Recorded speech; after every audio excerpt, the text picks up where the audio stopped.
right, everybody. I'd like to welcome you into our broadcast this evening. We're in Booneville today, so we got a matchup between the Booneville Bearcats and your Pottsville Apaches. We're just working with what we got today. For some reason, we can't get one of our mics audio to work right now. We're trying to figure that out. Hopefully we can get that figured out, but at the moment, we do not have the second mic working, so right now you're just going to be living with me. So hopefully you like it. I'm here alongside Trevor Hawley. He's going to be doing the camera work today, and Justin Smith producing for us here this evening.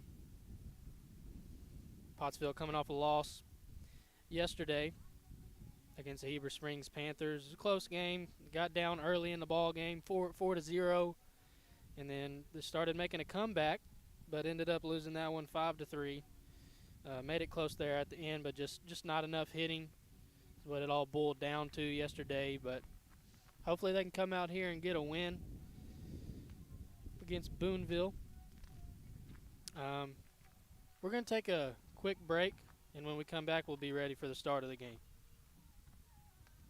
Gen Z is a stalled generation. The news says Gen Z is struggling. I've got news for them. I wait tables, but last week I built a field hospital. I put out a forest fire. I stopped 1,000 attackers. And a natural disaster. I've saved lives. And led a team on patrol. I serve. Well, I go to school full-time. While I work full-time. The greater the challenge, the stronger we become.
Ray, third Goff, fourth Tatum, 5 Daniel, 6 Obar, 7 Osborne, 8 Washburn. He's doing the pitching for Booneville tonight. And batting ninth, Jones. For Pottsville today, Cash Bartlett's going to be on the bump. Haven't seen him pitch this year, but I think he's going to get opportunity to pitch here today. So, batting first, Easton Stevens. He batted first yesterday. Batting second, Aiden Owings. Third, Porter Lee. 4, Aiden Watson. 5, Bo Ade. 6, Landon Williams. 7, Cash Bartlett. Batting eighth, Luke Moore. 9th, Caleb Ham. 10th, Gavin Harris. Gavin Harris being DH for Caleb Ham. So yeah, that's the rundown of the starting lineup. Very similar to the lineup we saw yesterday against Heber Springs with Pottsville. Couple changes though. You got Luke Moore batting eighth, playing in right field, I believe. He didn't get to play. I have not seen Luke Moore play this season, so it's going to be interesting to see him out here today getting an opportunity. Woj Tech not in the lineup today. Izzy Johnson has an injury apparently. Seen in a sling. He's not here today, I do not believe, but he's in a sling for whatever reason. So that's not a good sign for Pottsville moving forward as they continue to battle it out in conference and head to the district tournament. It is 4:32. And we do not have any umpires out here. Where's the umpire? Okay, he's coming on from the other side of the field. Trevor, come over here. Come over here since we're trying to buy some time. Can't get the other mic to work, but give your thoughts about this game and the setup out here. We're struggling out here, bro. We're with 2 cameras. The wind is not being nice to us. We've been talking about how windy it is. I would take a windy day back at Georgia Field any day over today. The wind is 20 miles per hour. I think that's what the weather app said. We've had to zip tie pretty much everything to the fence because if we didn't, it would be upside down. If Justin stands up from his chair, his chair goes to the softball field. And then, but today should be a great day. It is not a hitter-friendly day at all. The wind's blowing straight towards home plate.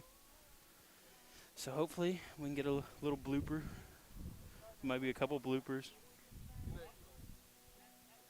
And the umpires aren't out here. Adams mentioned the game hadn't started. It's 4:34. We've seen one umpire.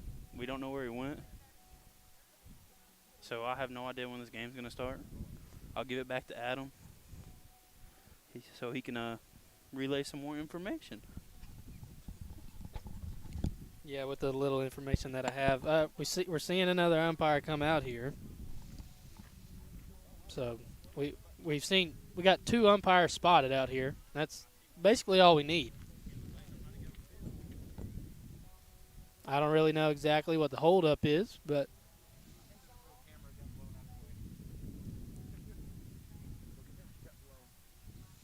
like Trevor said, this wind is absolutely ridiculous. We've had a lot of windy days out here this season, but this one is number 1. And I don't think it's close, like, at all. So, 20-mile-per-hour wind. Through 5 o'clock, it said it's going to be 21 miles per hour wind. But once we hit 6 o'clock, it's saying that it's going to be like 12 miles per hour. So hopefully, the wind dies down. We're starting to see the umpires come out here. We're ready for some baseball, dude. I just want to see some action. Come on, give it to me. I'm starting to flip-flop lineups here, and we've already given you the rundown of the lineups. Cash Bartlett on the mound for your Pottsville Apaches here today, and I'm very intrigued to see him on the mound. Just a sophomore. He's got a lot of size. When you're a pitcher and you're tall, you have an advantage going downhill, throwing the baseball at a higher velocity than if you were shorter. So Cash Bartlett brings a lot of size, and I'm excited to see him throw the baseball. I wish we had like a tracker of how fast he's throwing. That would really add to the broadcast, but we do not. But we're gonna take a quick break real quick, and hopefully when we come back, we'll get some action for you. So stay tuned. Farm Credit supports rural communities and agriculture with reliable, consistent credit and financial services in good times and bad. We provide loans to farmers and ranchers, farmer-owned cooperatives, rural homebuyers, agribusinesses, and rural infrastructure providers. As cooperatives, we're locally owned and governed. We help agricultural producers feed the world. For America's farmers, Farm Credit, supporting rural communities and agriculture. Learn more today.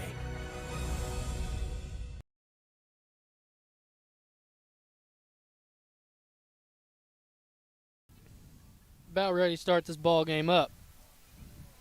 Booneville's getting ready to take the field and start warming up the pitcher, throwing some ground balls.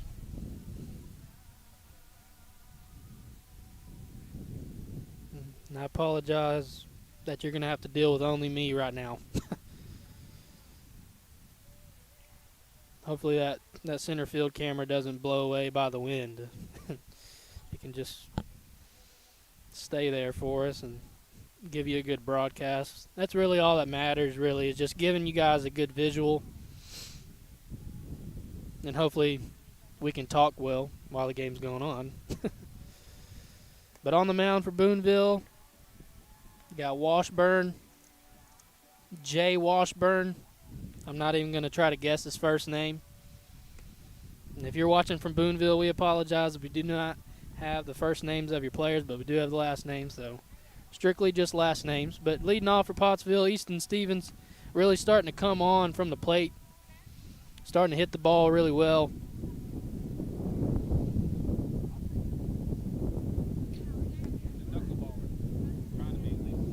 Justin says Washburn's throwing a knuckleball, so, or he's trying to. I'd like to see some knuckleball. We don't see knuckleballs, too much in the game. Like the last knuckleball pitcher I can remember in the majors, R.A. Dickey maybe. R.A. Dickey, he played for the Mets, New York Mets, Blue Jays, obviously Tim Wakefield for my Boston Red Sox. I'm actually wearing my Boston Red Sox gear. It's opening day, baby. But Red Sox game got postponed against the Yankees. I cannot stand the Yankees, bro. Trevor's wearing his Cardinals gear out here. But yeah, opening day for Major League Baseball, it's always a day to look forward to, getting baseball started. I'm excited for the Major League Baseball season. I'm going to stay away from any predictions because I just, because it's a live stream. I'm just not going to embarrass myself.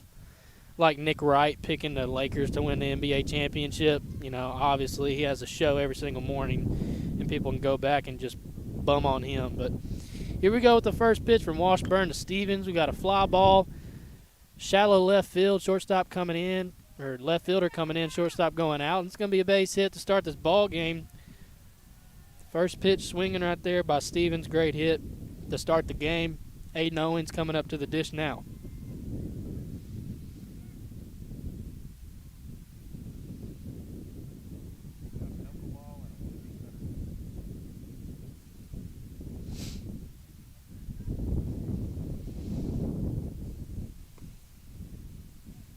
First pitch is a ball. Might have missed a little high right there.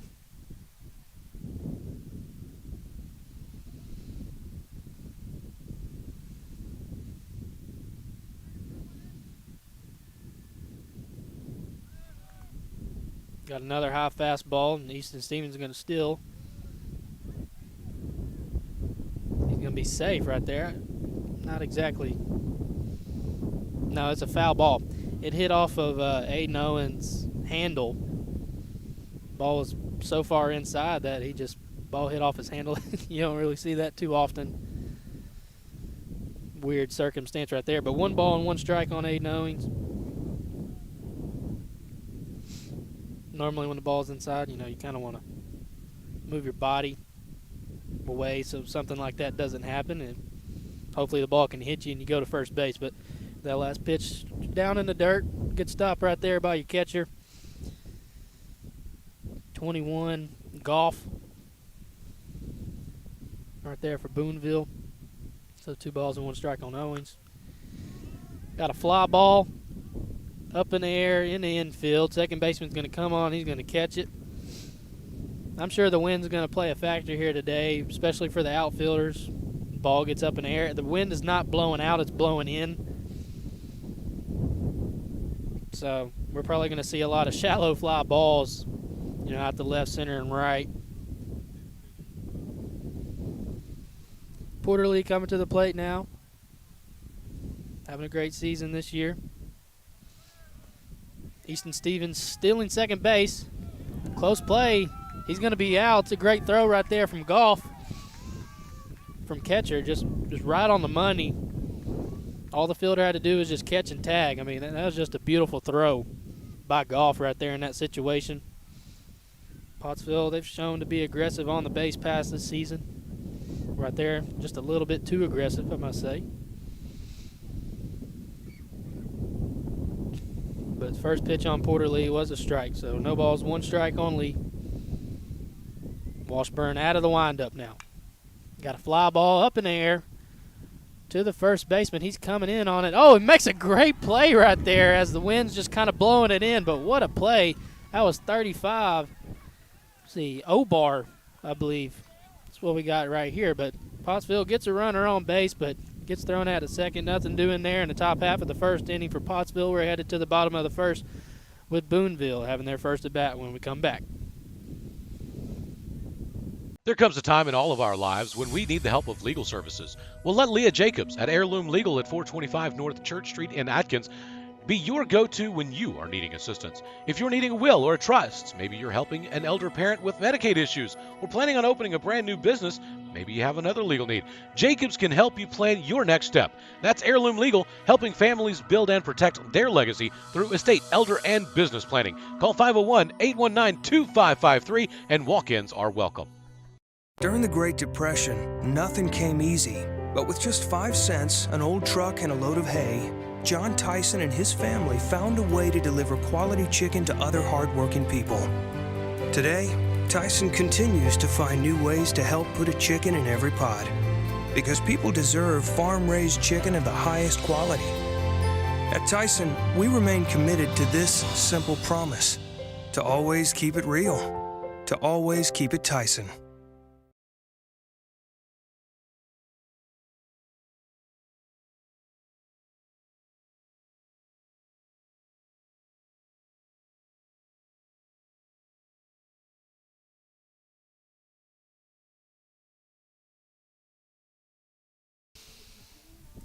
Just we're beating a dead horse. We've been beating a dead horse all season with the wind, you know, but today it's just kind of escalated just to a different level. 20 miles per hour. We just can't catch a break, it seems like, but just that time of the year, I would say.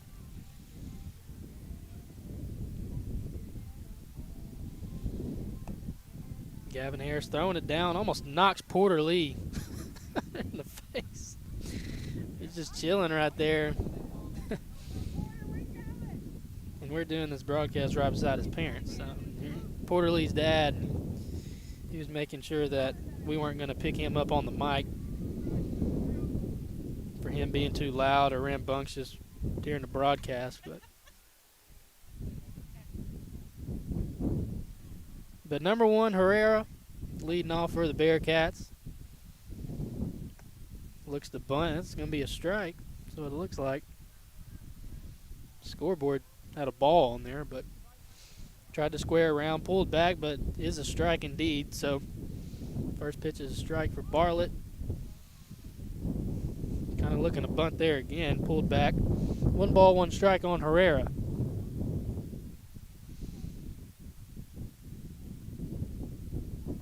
Ball down in the dirt.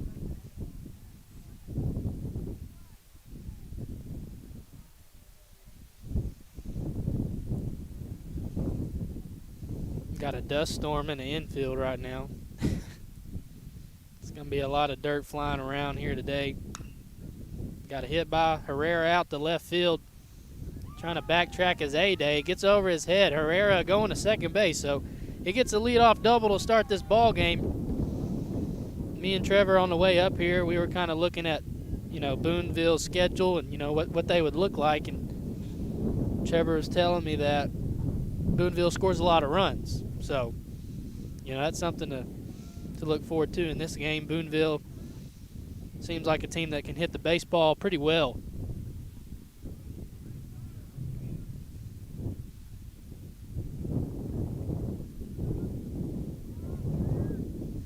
So that brings up number 33, Ray.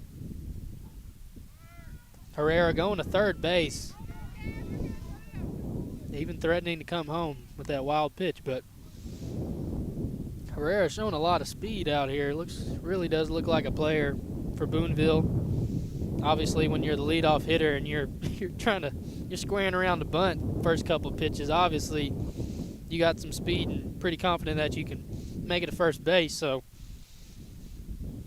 got 1 ball, no strike on Ray. He's squaring around, but down the first baseline, gonna be foul. Trying to get Herrera in, playing some small ball.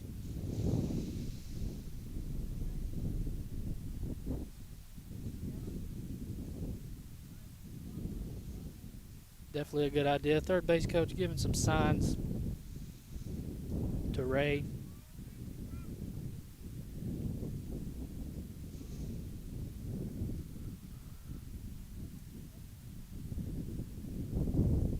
Got an off-speed pitch. Bartlett able to mix it up right there. Great pitch from Bartlett, throwing that curveball, getting Ray out on his front foot. So 1 ball and 2 strikes on Ray. Bartlett in the stretch. Got another breaking ball inside. He's going to tag it out to left center field, and it's going to get down. He's looking for 2 as Herrera scores. So that's back-to-back doubles for the Booneville Bearcats to start this ball game.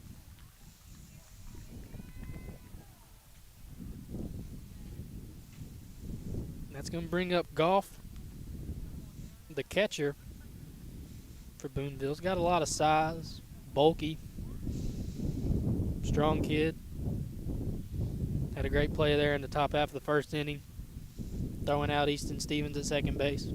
Showing off that arm just a little bit, but runner in scoring position for him. Another opportunity. Got a ball hit to second base to Easton Stevens. He's going to field it and make the play for the first out of this inning. Just a routine play, and honestly, that's textbook at bat there from Goff. Runners on second base, that's something that you practice day in and day out. When you got a runner in scoring position, runner on second base, you're wanting to hit the ball to the right side, get that runner to move over to third. So doing his job right there. Got another bunt. This is exactly what we're talking about right here. Playing small ball. They're going to try to get the out at first base, unable to do so, but this is what Booneville's doing out here today. Playing some small ball, moving those runners, doing a good job, and just really executing the game plan. A lot of times that's something that that the coach wants to happen, but doesn't always necessarily happen. But they're out here doing a good job as third base coach. He's out here giving more signs. So we'll see what happens here on this at bat. And the guy who laid down the bunt was Tatum, reaching safely to first base. Now we got number 10, Daniel, coming to the plate.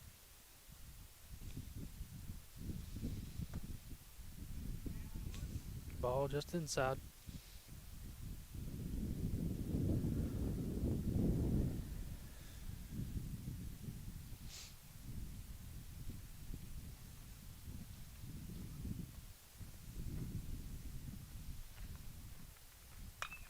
He tags that one out to left field. Bo Ade having a work out here today, but he's looking for 2, and Tatum's going to third base, and he's going to be standing up. So runners on second and third. Big hit right there from Daniel, as there's only 1 out here in the bottom half of the first. Booneville really can hit the baseball. I mean, that's just what they're doing right now. And it's not surprising, kind of looking at their schedule and looking at the scores of their games. Just really high-scoring ball games. Going to bring up Obar with 2 runners in scoring position. Another golden opportunity for the Bearcats.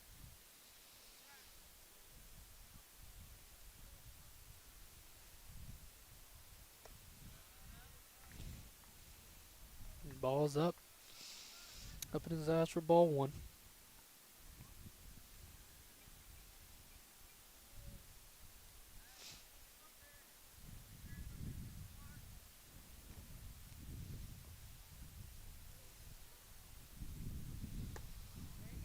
Ball at the knees for strike 1. Good pitch right there, coming back right at the knees. Great location. You don't want to put the ball too much over the plate in the middle of the strike zone. So great job right there by Bartlett.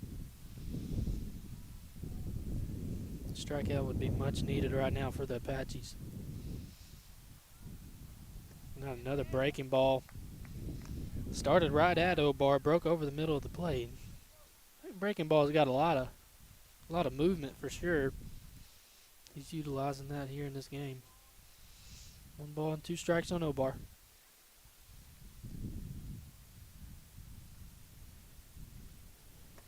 Ball on the outside corner, just misses.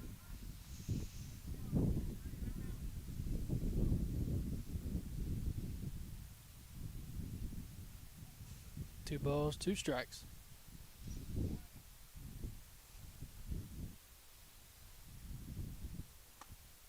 Blows him away with a fastball right there. So a big-time strikeout from Bartlett, helping himself out right there.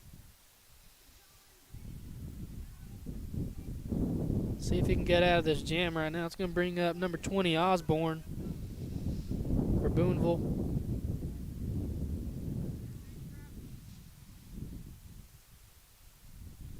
Got 2 outs now here in the bottom of the first.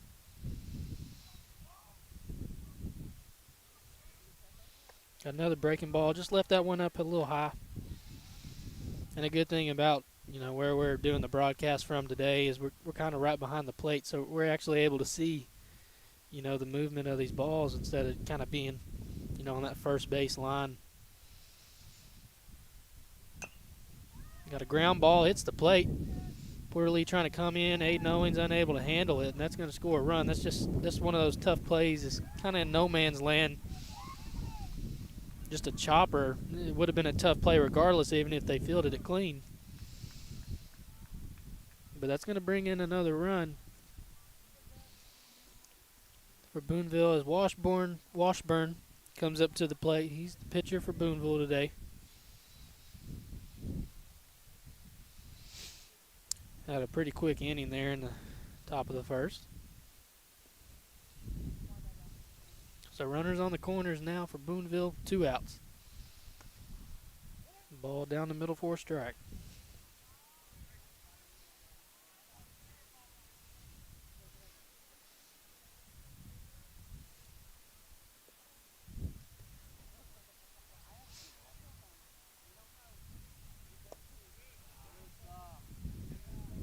Good block right there from Harris. Runner on third base, you got to be focused in. That's a great job right there. Getting down, blocking that baseball.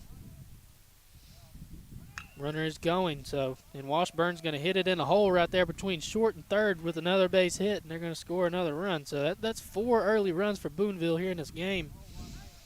They kind of overthrow Bartlett. Runner's going to third base, so we're seeing a play right here from Harris. Just a little low. Porter unable to catch that one. So runners on the corners once again. Booneville up to their 9th batter of this inning. Brandon Jones. Has heard the PA announcer over here say his first name, so that's good.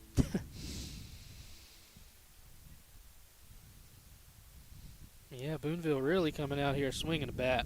I mean, dudes can hit. Oh, ball up in the zone, hits him in the head. Whew, that was kind of a that was a scary play. He was wanting to swing, didn't go around, but it kind of opened up for his head to actually get hit instead of hitting the helmet. But thankfully he's okay, and he's advancing to first base, and that brings up Herrera. So they're back at the top of the order, and let's see what Herrera can do with the bases loaded with 2 outs here.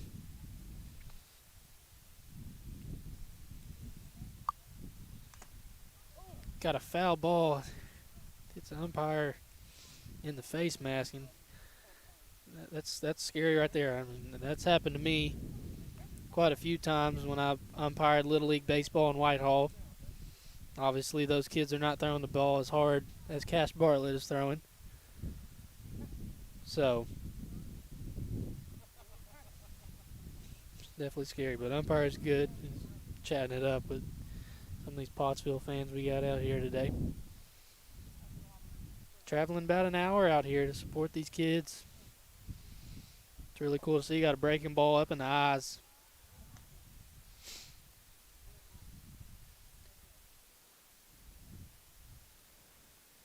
So 1 ball and 1 strike on Herrera. Ball down in the zone. Got a fly ball out to Bo Ade. See if he can make the play.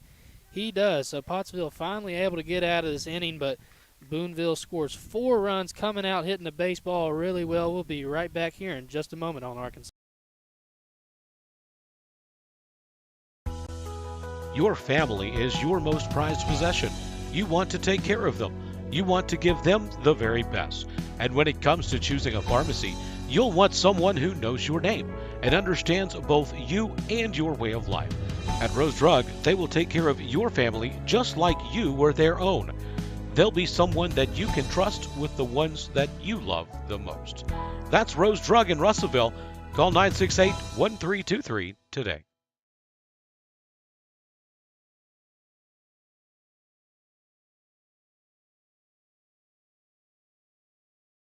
Over 30 years, Miller Roofing Company has been building our reputation of being voted the best roofing company in the River Valley. Making sure our product and labor warranties are unmatched by anybody in the area. As a GEF Master Elite contractor, we can offer you superior warranties backed by the manufacturer. As well as residential, MRC specializes in commercial roof and repair with a fully staffed maintenance and repair division. Put Miller Roofing Company's 30 years of experience to work for you.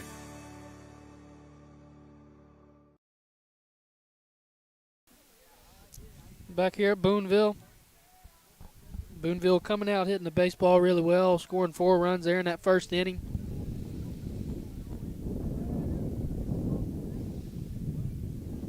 Playing a lot of small ball as well. Looking to bunt.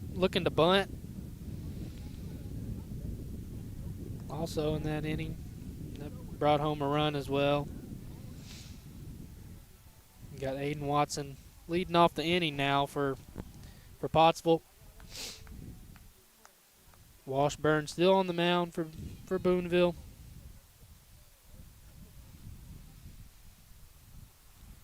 See if Pottsville can get some runners on base. We do have Izzy Johnson out here supporting his team, so we do see him. He's out in the sling.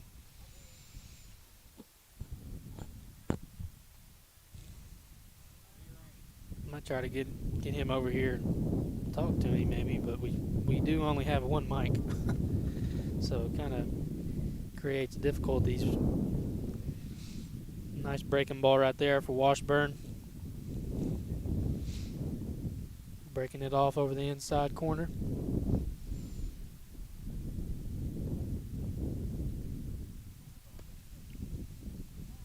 Ball just a little bit too outside right there. So we got 1 ball and 1 strike. And I got to be very mindful of how loud I'm actually speaking because we're right here, you know, behind the plate. The players can probably hear me during the play while it's going on, while the pitch is being thrown. I don't want to be a distraction for them. 2 balls and 1 strike on Watson. Ball down in the dirt, just misses. So hitters count right here for Watson, sitting pretty. You know, you want to look at something good to hit right here. Something over the middle of the plate. Don't want to help the pitcher out. So ball up in the zone, swings, fouls it off.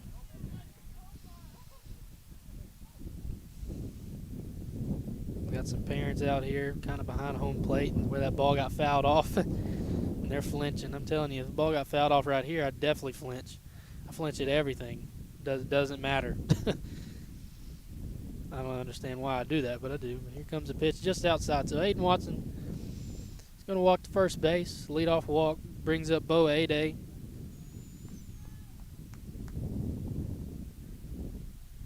Yesterday, Brad was throwing out some statistics saying, you know, if the runner gets on first base to lead off the inning, 80% of the time, team scores. So, you know, analytics in the favor of the Apaches right now. Bo Ade tags a ball down the line. That's going to be foul.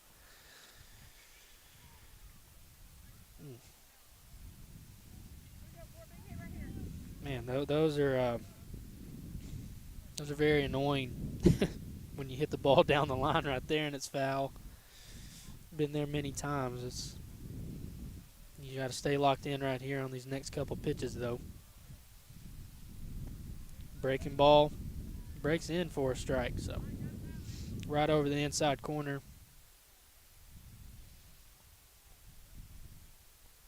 So no balls and 2 strikes on Ade. Kind of check swung right there. Batter's out regardless with first base occupied, but Watson is going to advance to second base with the ball in the dirt. And he strikes out. Landon Williams coming up to the plate. Starting to have a lot of PT. He's kind of in that usual starting lineup now for Pottsville. So Landon Williams, a name you can get used to.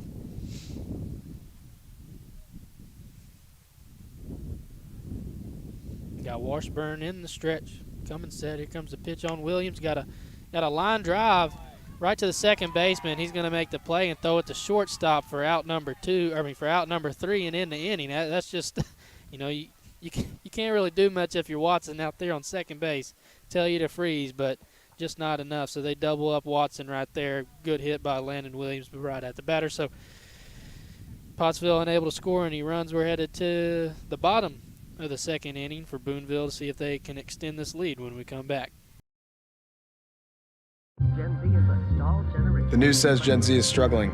I've got news for them. I wait tables, but last week I built a field hospital. I put out a forest fire. I stopped 1,000 attackers. And a natural disaster. I've saved lives. And led a team on patrol. I serve. Well, I go to school full time. While I work full time. The greater the challenge, the stronger we become.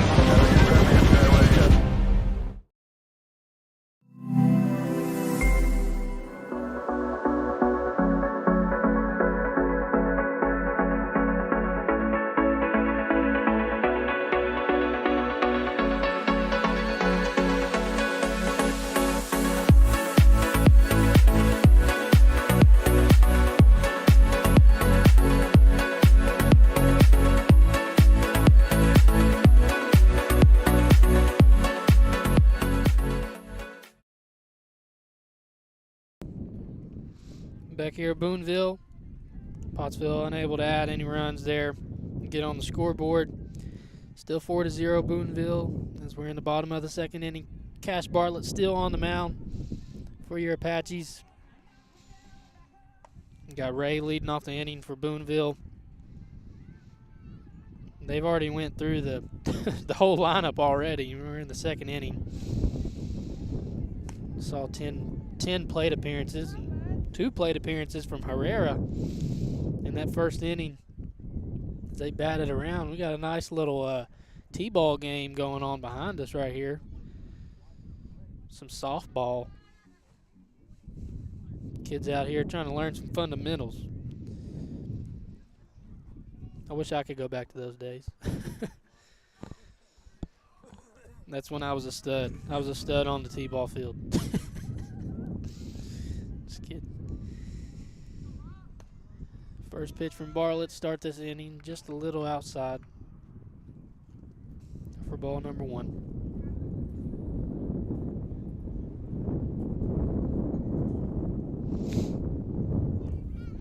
Ball just a little down and outside right there.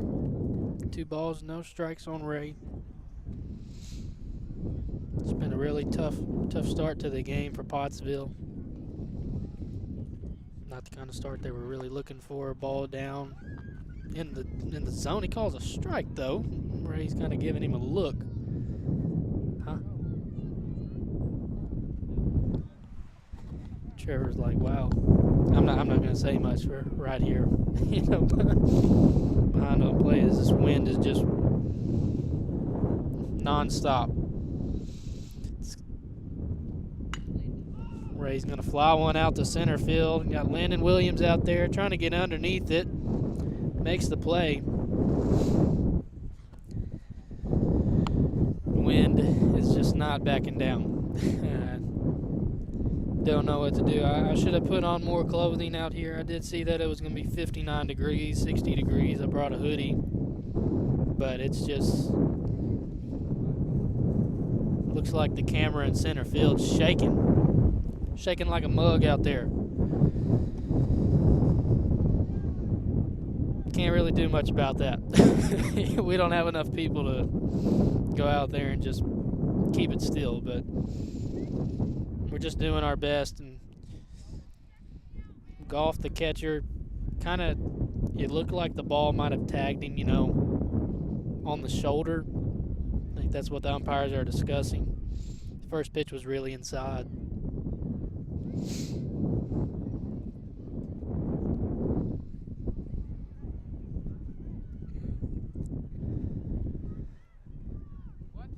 Yeah, it was a hit by pitch. Ball kind of grazed him on the shoulder. I thought that's what happened initially, but they do make the right call once they talk it over. So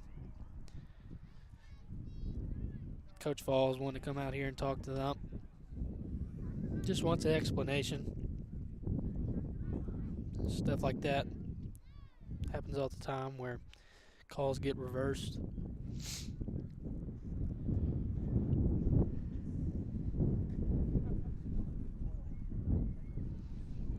So Booneville's got a runner on first base now with one out. That's going to bring up Tatum. Tatum, last inning, got a RBI from bunting the baseball and got on first as well.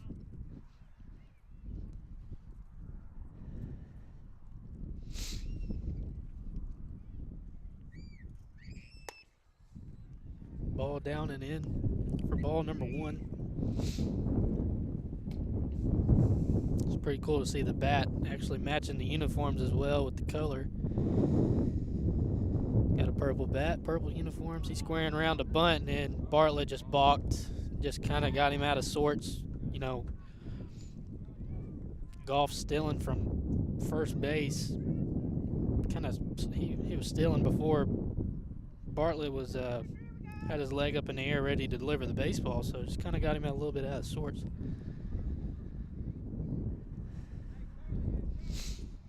Scoreboard says 1 ball, no strikes. We got 1 ball, no strikes here on our scoreboard. Gavin Harris trying to throw one down to third base. Porterly doing a good job getting in front of the baseball, knocking that one down.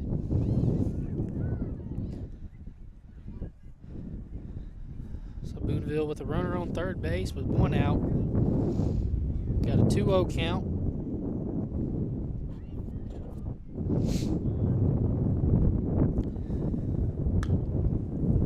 Tatum's going to ground one to Porterly, knocks it down.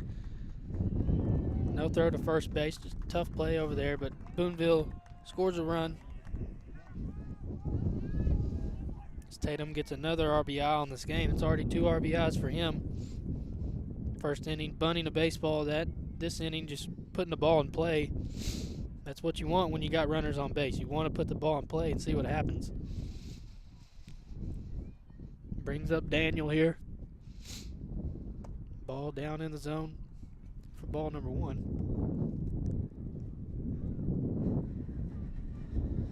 Booneville up 5-0. 5 runs here so far, and it's only been 2 innings, so just great job hitting the baseball, and when they do get the runners on base, just moving them around, putting the ball in play. It kept the strikeouts really low. I think we've only seen 1 strikeout so far from Bartlett. But Booneville just putting the ball in play and really hammering some balls as well out into the outfield. Ball down in the zone.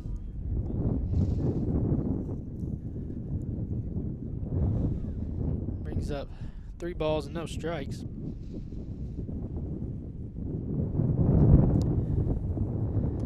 Ball is up. First strike number 1. He thought he was going to first base on that one. I've seen that happen so many times where it's like, oh, it's definitely a ball. You start walking to first base, but umpire called him back. That's definitely a walk, ball in the dirt. So got runners on first and second now for Booneville. Going to bring up number 35, Obar, with 1 out.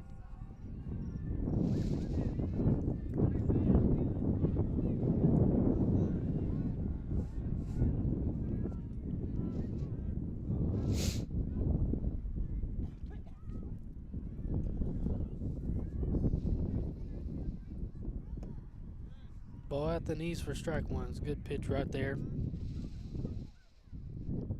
by Bartlett. Obar with a great opportunity right here with runner in scoring position and a runner on first base. Got a foul ball right back to Trevor. He's unable to field it from the backside of the fence.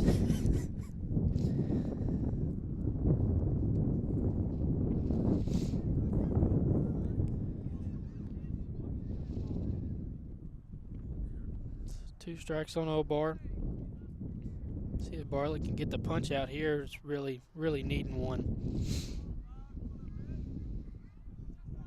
Strikeout would be huge right now in this inning. Picks off to second base, throws it into center field, but Tatum's not going to advance smartly. Ball literally went right to Williams out into center field. So getting good heads up right there by Williams, paying attention, being focused. It's kind of your job in center field. You know, you just pay attention. Back up. Bartlett got a fastball on the inside corner, and Obar is going to foul it off. Really challenged him high and in right there with the fastball.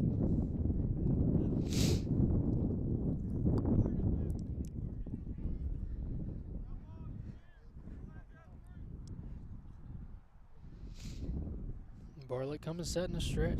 Got no balls and 2 strikes on Obar. Ball just a little outside. That's a good 0-2 pitch right there. You don't want to give him something over the heart of the plate. You know, you want to put the ball in the outside corner. You know, make him swing.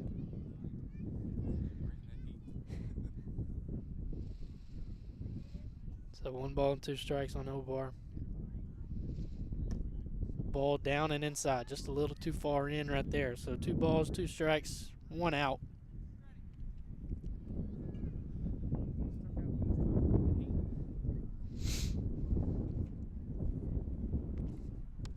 Here comes a pitch from Bartlett. Got a hit to shortstop to Aiden Owings. He's going to throw it to second base. He's going to be safe. Close play. Bang bang call could have went either way. Umpire calls him safe. Obar getting a big piece of the ball right there, hitting it on the sweet spot right at Owings. Kind of wasn't able to handle it clean. Bobbled it just a little bit. Brings up Osborne. Bases juice, 1 out for Osborne.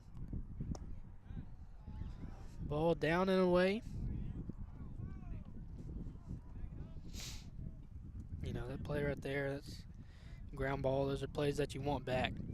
You know, when you're recapping the game, when you're laying your head at night, you're like thinking about plays just like that. Those routine ones that just kind of get away from you. Seen a couple of those from Pottsville here today. Hard fielding the ball clean out here. So 2 balls and no strikes.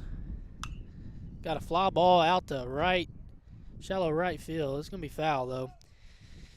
Watson trying to run after it. Unable to make the catch, but great effort. Love to see the effort right there from Watson. So 2 balls and 1 strike on Osborne.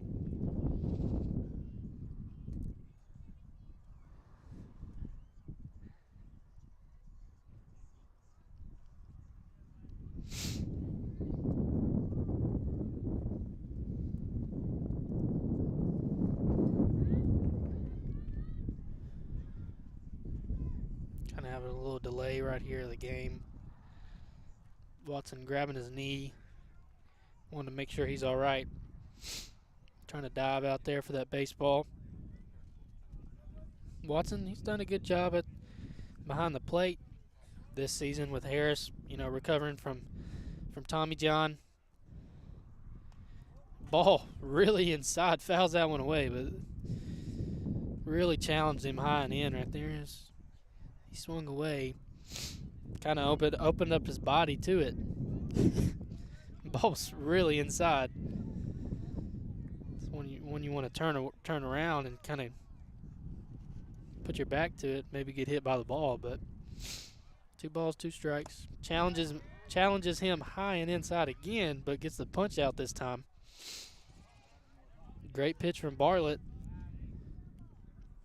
It's going to bring up the pitcher Washburn for Booneville. Got bases loaded, 2 outs. You don't want to leave these runners on the base path. Ball just a little outside, umpire doesn't like it. So you don't want to leave 3 runners on base. That's the last thing you want to do, especially when you had 1 out. Striking out right there in that situation is not what you want. Washburn flies it up in the infield. Aiden Owens and Easton Stevens right there. Easton Stevens calls him off, so he's going to make the catch. So Pottsville does get out of a jam right there. Booneville does score 1 run to extend the lead to 5-0. Well, we're headed to the top of the 3rd inning as Pottsville trying to cut into this lead just a little bit. We'll be right back in just a moment.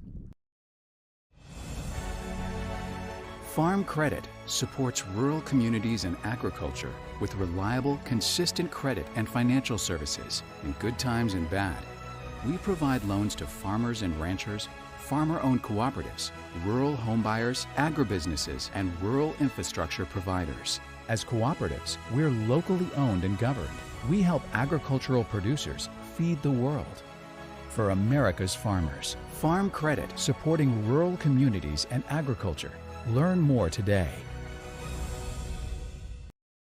There comes a time in all of our lives when we need the help of legal services. Well, let Leah Jacobs at Heirloom Legal at 425 North Church Street in Atkins be your go-to when you are needing assistance. If you're needing a will or a trust, maybe you're helping an elder parent with Medicaid issues, or planning on opening a brand new business, maybe you have another legal need.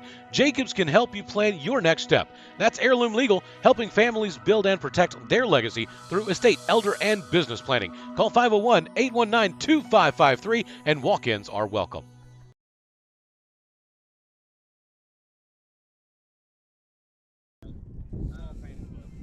Back here at Booneville. So Bearcats up 5-0 here to start this third inning. Got Cash Bartlett leading off the inning for the Apaches. Want to get something going. First two innings, you know, they've had the first runner on base. You know, Easton Stevens getting on base to start the inning, and Aiden Watson to get on the inning, or getting on base to start the inning as well. But last inning, Watson just getting doubled up on a great hit from Williams, but just right at the second baseman. Can't ask for anything better than that. You know, just hit the ball really hard, but just right at somebody. I mean, sometimes we've seen that a lot this season from Pottsville. You know, when they have hit the ball really hard, it's just right at somebody. You just can't really control things like that. You know, so hopefully they can get some more runners on base and get them in this time. Bartlett leading off the inning. Got a ball missed just a little bit outside for ball one.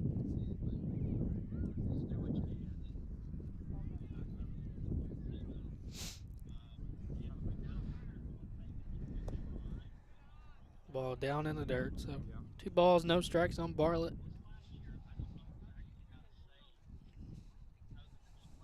Don't want to help out the pitcher right here in this situation, especially leading off the inning. Want to be smart. Washburn steps off the mound for just a moment. Looking at his coach.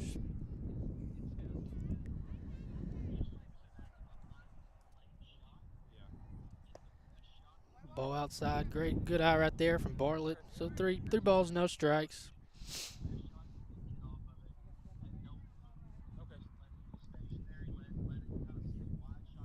No reason to be swinging here. Here comes a pitch from Washburn, just up in the zone, but it's gonna be a strike on Bartlett. So 3 balls, 1 strike.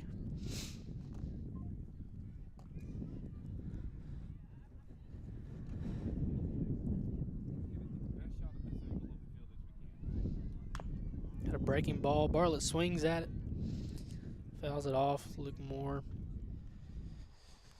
fields it from the on-deck circle. We got a full count now on Bartlett.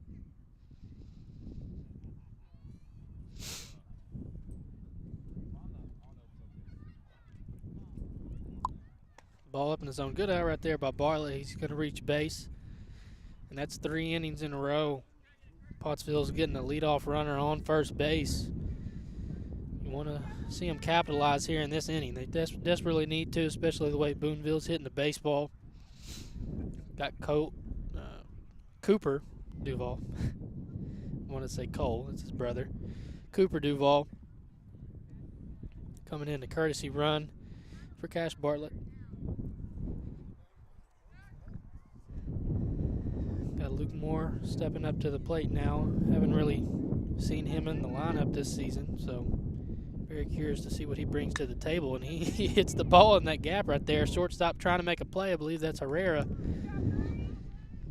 So Luke Moore swinging on the first pitch, doing a great job with this opportunity. And Caleb Ham, he's another one. You know, he's been in and out of the lineup, but for the most part, when he's been in the lineup, he's done some damage. He's got some speed. And you love to see that from Luke Moore, coming out here getting a plate appearance and just hitting the baseball right off the bat. It's really what this team needs. It's, just guys putting the ball in play.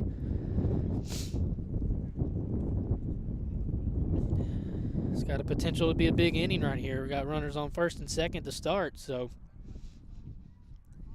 got 1 ball, no strike on Ham. Ball down in the dirt. Ball 2.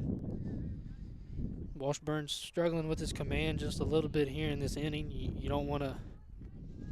You want to make him, bring the ball to you, make him throw strikes.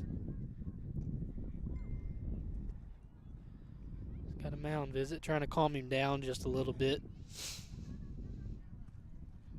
5-0, Pottsville. Great opportunity right here to, get a runner in. You got a runner in scoring position. Got Cooper Duval. My gosh. I know.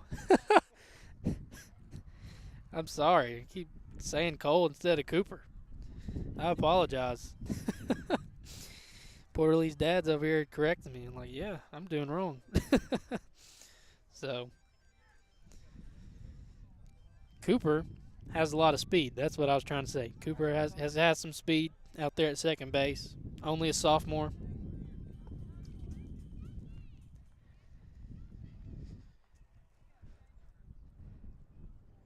So 2 balls and no strikes on Caleb Ham.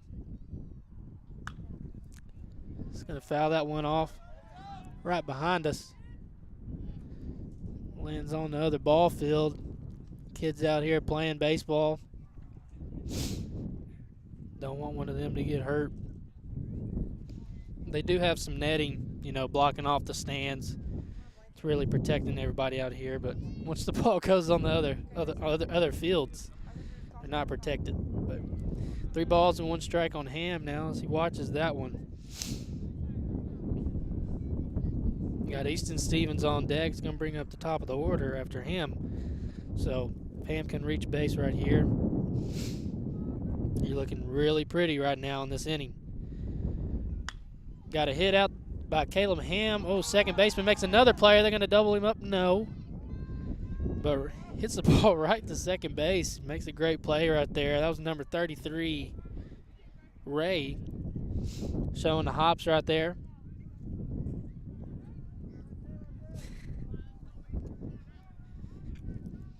It's going to bring up Easton Stevens. And that's just another play right there, kind of hitting the ball, right at the second baseman pretty much. Ball up in the zone for strike 1 on Easton Stevens.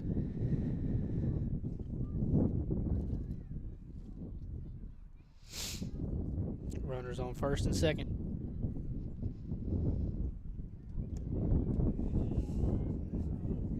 Showed off a little breaking ball right there, just a little bit outside. Kind of started that one too much in the right-hander's batting box.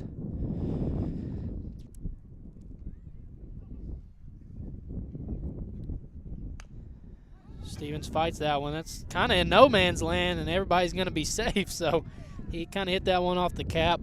Had some weird spin to it. Third baseman wasn't able to make a play on it. Pretty much like a bunt and reaching safely to first base. So, hey, you'll take it. So got bases loaded for Aiden Owings. Kid's definitely got a lot of power. He's hit a home run this season. We've seen him do that. See what he can do here with the bases loaded and 1 out.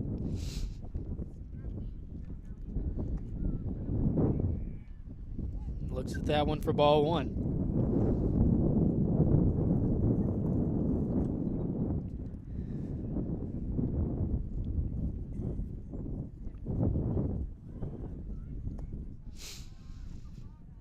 Ball down in the zone. 2 balls, no strikes on Owings, so great opportunity right here.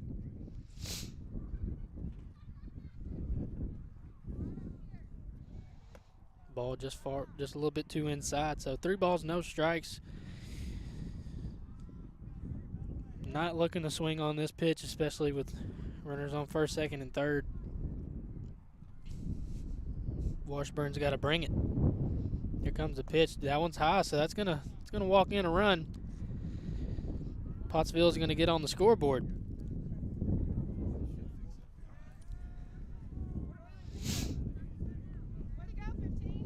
Pottsville showing a lot of patience this inning from the plate, not swinging at bad pitches. Just being really smart. Brings up Porter Lee, batting in the 3-hole today. Looks at that one for strike one. I'd be taking on the first pitch as well, especially with Washburn kind of just struggling with command this inning. Want to make him throw strikes here. Got a breaking ball. Starts up just a little bit too high. Doesn't finish low enough. So 1 ball, 1 strike on Porter Lee.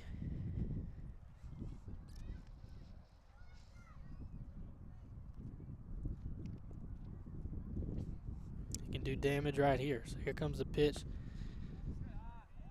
Looks at that one just a little too far outside. Good eye right there.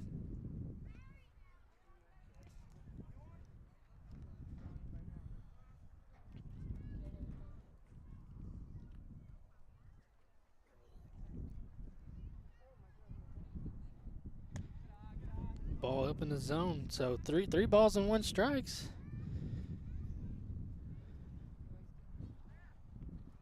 Don't want to swing at nothing out of the strike zone for sure.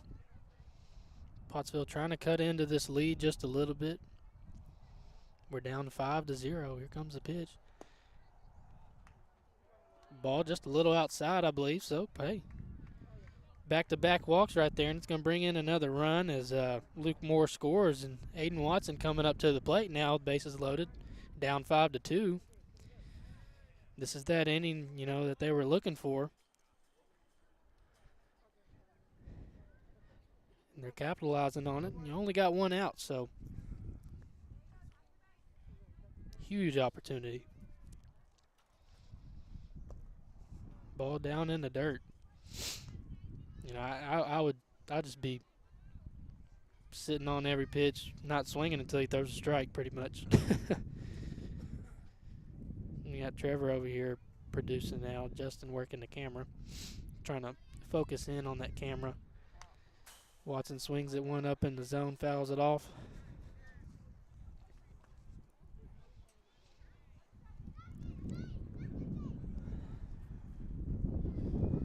Definitely should have put on some more clothing. It's only gonna get colder as the night goes on. I wore this little half long sleeve that I bought from Boston. Watson fouls that one away.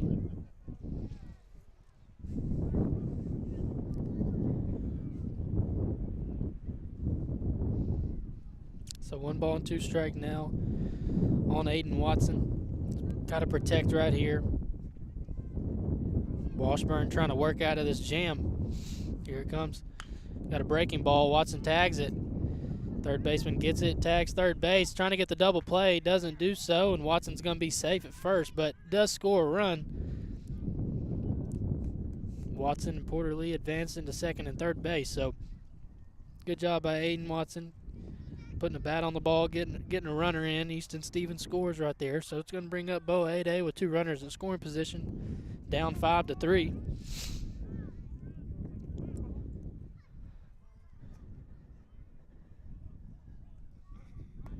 It's a great job right there from Watson with 2 strikes.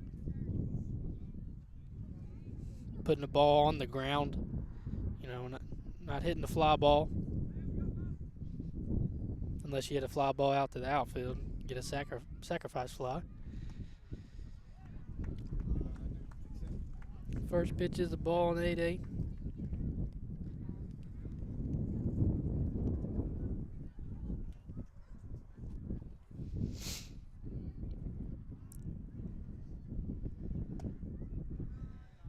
Ball just a little inside.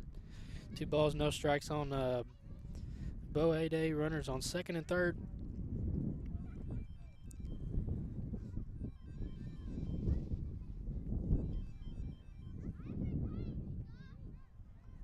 Here comes the pitch. Ball down in the zone. He's going to hit the ball in between short and third. That's going to bring home Porter Lee.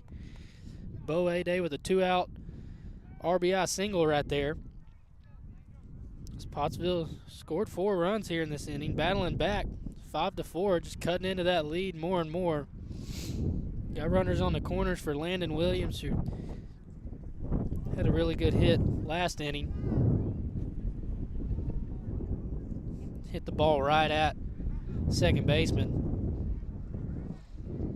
and doubled up Aiden Watson. So hopefully, we can see Williams right here get a good piece of the ball as the wind's just ratcheting up just more and more. Got to throw down to second base. Aiden Watson's going to come home and score. And that's not what you want to happen in a first and third situation. Obviously there's 2 outs, so you think you can make the throw out there to second base and get the out, but if you're not able to do so, stuff like that happens. So Pottsville ties it up here.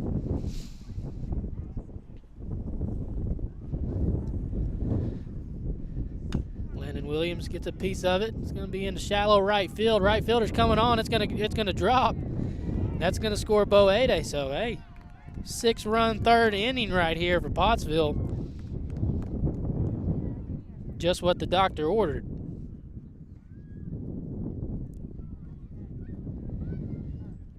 Trevor approves. Trevor is shaking his head at me.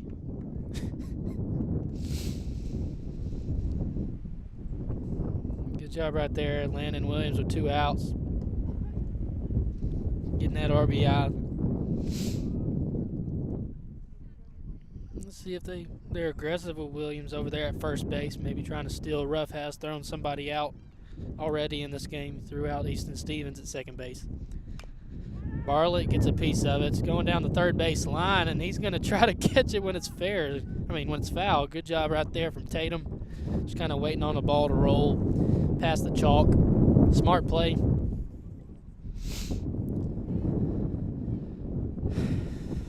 It is extremely cold now, only because of the wind. If it wasn't for this wind, I'm just chilling out here. Like, I'm cool.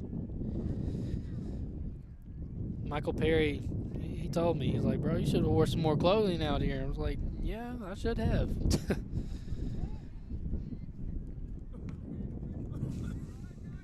Michael Perry, Pottsville legend. Out there at first base, coaching them up.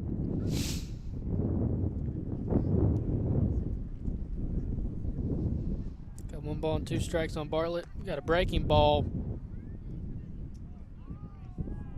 Breaks in for ball 2, but really close. Bartlett kind of giving up on that one early.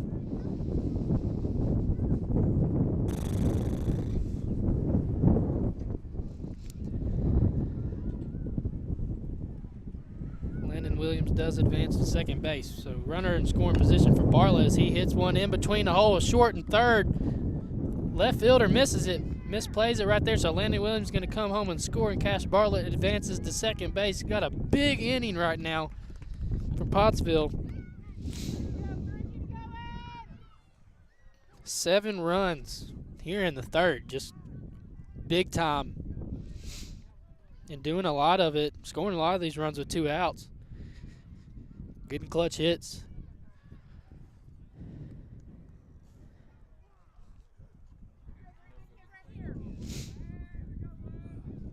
Bring up Luke Moore. He's only seen 1 pitch in this game. He actually looks at 1 right there for ball number 1. Really nice seeing Moore get an opportunity right here in this one. Easy Johnson, we have seen him out here in a sling. Don't know what his timetable is, but doesn't bode well for Pottsville moving forward, but it does give opportunities to kids like Luke Moore, Landon Williams, to come out here, get more plate appearances, get some experience.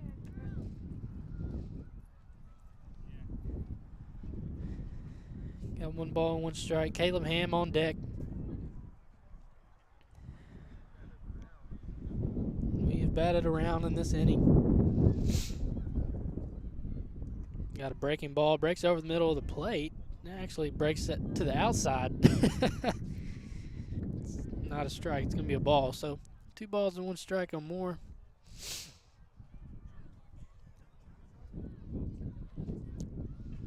Comes a pitch. Moore gets a piece of it, hits it off the cap to the first baseman, and Booneville's finally going to get out of this inning. That was a long inning. Pottsville batting all the way around, scoring 7 runs, doing a great job. Let's see what Booneville has to offer here in the bottom of the 3rd when we come back. During the Great Depression, nothing came easy. But with just 5 cents, an old truck, and a load of hay, John Tyson and his family found a way to deliver quality chicken to other hardworking people. Today, Tyson continues to find new ways to help put a chicken in every pot. Because people deserve farm-raised chicken of the highest quality. At Tyson, we remain committed to this simple promise: to always keep it real, to always keep it Tyson. Your family is your most prized possession. You want to take care of them. You want to give them the very best. And when it comes to choosing a pharmacy, you'll want someone who knows your name and understands both you and your way of life. At Rose Drug, they will take care of your family just like you were their own. They'll be someone that you can trust with the ones that you love the most. That's Rose Drug in Russellville. Call 968-1323 today.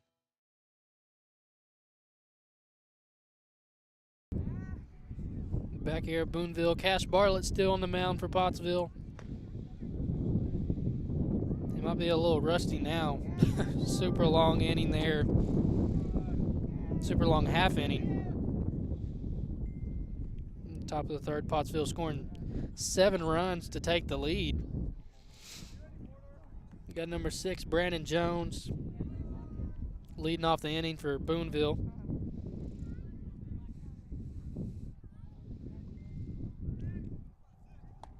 Ball up in the zone. He swings at it for strike number 1. Bartlett really challenging guys up in the zone today, especially high and in. And they're swinging at it. You can get away with it when they're swinging at it. Got 1 ball and 1 strike now on Jones.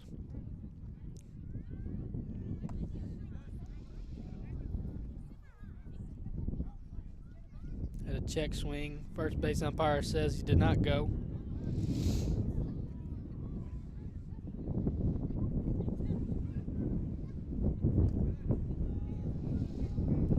Ball down in the dirt. So we got 3 balls and 1 strike. Bartlett got to throw the ball over the plate right now. Got the 9-hole hitter Jones. He swings, pops that one up. Gavin Harris trying to make a play on it. It's going to be foul. Hit the concession stand right behind us.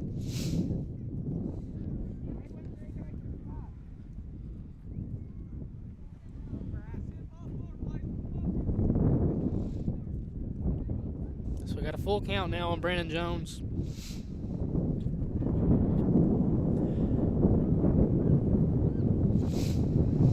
I'm just ready for the wind to go away. Like, please. Great pitch right there by Bartlett, getting a punch out. Coming back in the count, down 3 balls, 1 strike. Doing a great job right there, getting the strikeout. That's going to bring up the top of the order with Herrera.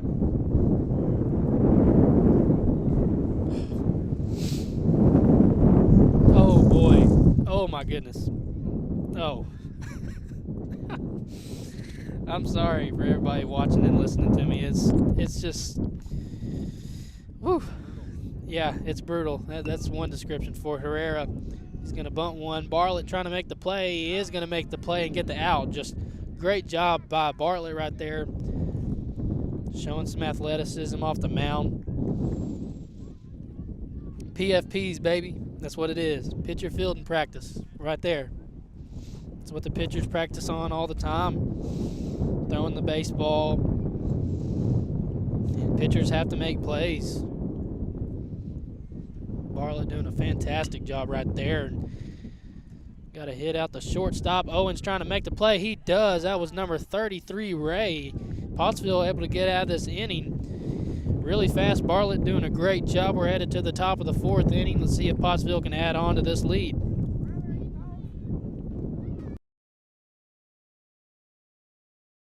For over 30 years, Miller Roofing Company has been building our reputation of being voted the best roofing company in the River Valley. Making sure our product and labor warranties are unmatched by anybody in the area. As a GEF Master Elite contractor, we can offer you superior warranties backed by the manufacturer. As well as residential, MRC specializes in commercial roof and repair with a fully staffed maintenance and repair division. Put Miller Roofing Company's 30 years of experience to work for you.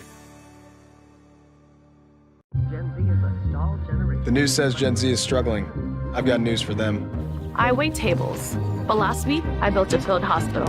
I put out a forest fire. I stopped 1,000 attackers. And a natural disaster. I've saved lives.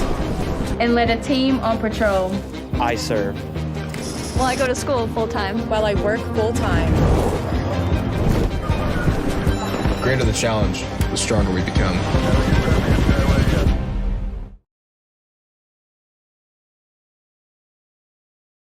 Back here at Booneville, got Washburn still on the mound for Booneville after giving up 7 runs. And I did talk to Booneville's coach before the game as we were trying to, find a spot to set up and all that. And we were trying to set up maybe potentially in their bullpen. We're just giving it a shot, see what the coach says. But he said that they are going to have a lot of arms out here today. So probably going to be switching pitchers here pretty soon. We might see 3 or 4 pitchers for Booneville as the game goes on. Never really know, but Caleb Ham set to lead off the inning.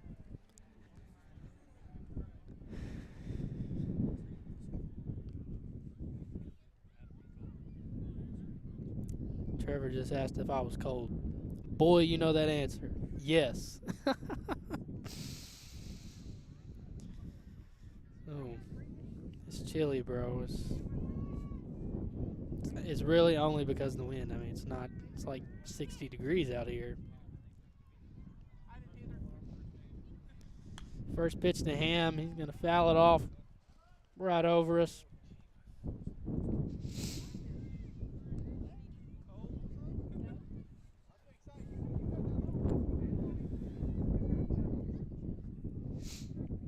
Porterly's dad out here giving Justin a coffee or hot chocolate. Trevor hot chocolate. Caleb Ham fouling that one off. But yeah, we appreciate the hospitality from these Pottsville parents. It's extremely supportive to us, and their kids. That's really what it's all about. It's really cool to see these parents traveling and watching their kids play. A lot of kids don't have that. So it's cool to see the kids who do have that. A breaking ball inside on him, ball 1.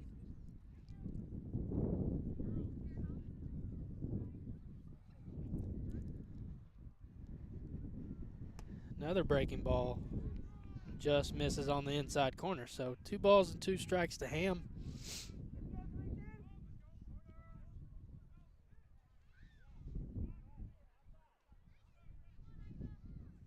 Coach for Booneville just trying to get an explanation of where that ball missed. Umpire says just a little bit inside. From this vantage point, I would say it definitely is inside. Ham watches that one, and that's going to be called strike 3. So the backwards K right there for Washburn. As he sits Ham down. We're back to the top of the lineup with Easton Stevens.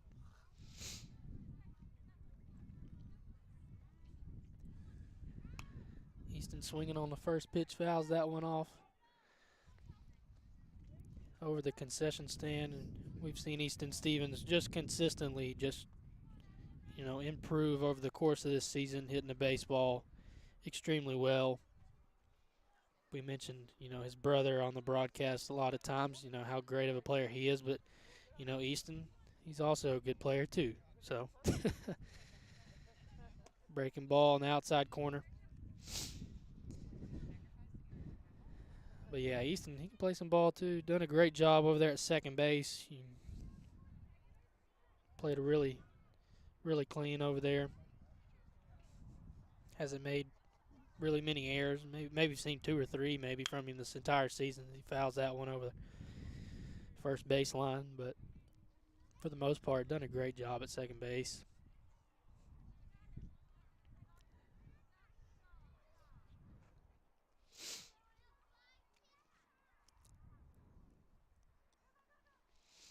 So 1 ball and 2 strike now on Stevens. Washburn coming out of the windup. Here comes the pitch, a little breaking ball. He's going to ground that one over to the first baseman. He's going to make the play, step on the bag for out number 2. It's going to bring up 8 knowings. He's got his pullover. He's a smart man. That's exactly what I'd be playing into, my pullover. That's facts. A long sleeve ain't going to cut it for me. I'm just telling you. I can't stand the cold, you know, and it's springtime, so, you know, it's really annoying when it's cold. I don't like it. And the sun's starting to come out. We need the sun out here. Trevor nodding his head. He's like, yep.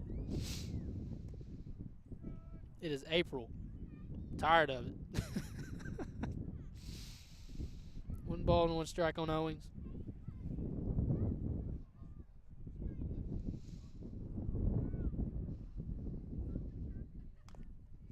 Owings fouls that one off back here to the pad, the backstop.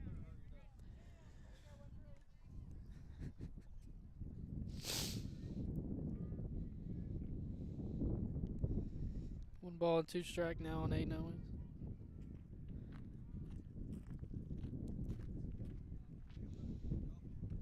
Got a breaking ball. Owens smashes one over here. My,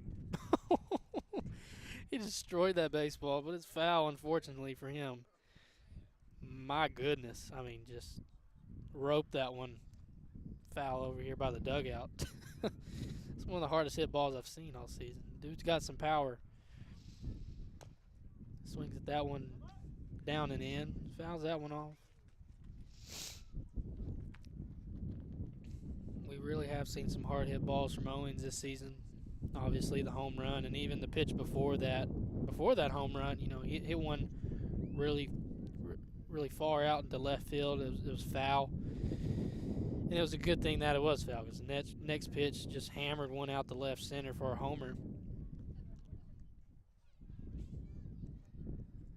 See what he can do here with 1 ball and 2 strikes, 2 outs. Breaking ball. He swings and misses, so Washburn doing a good job getting the punch out right there. Pottsville unable to score any runs right there in that inning. Score is still 7-5. We're headed to the bottom of the 4th inning with Booneville coming up to the plate.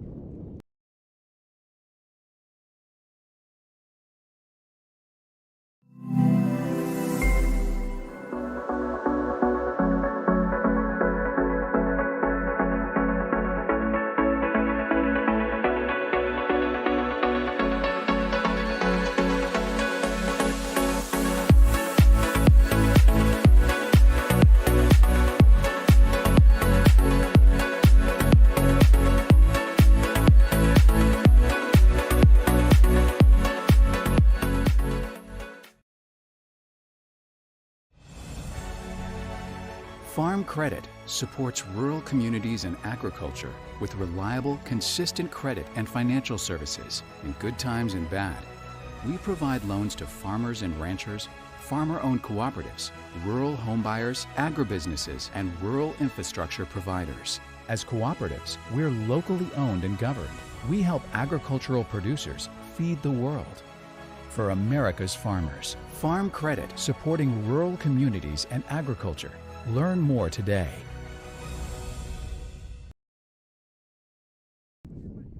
Back here at Booneville, Pottsville up 7-5. Cash Bartlett on the mound. I'm getting some messages from Bill Harshaw. He's obviously listened to the broadcast, and I'm talking about how cold it is here, you know, and he's he's asking me, but is it Harrison cold, Adam?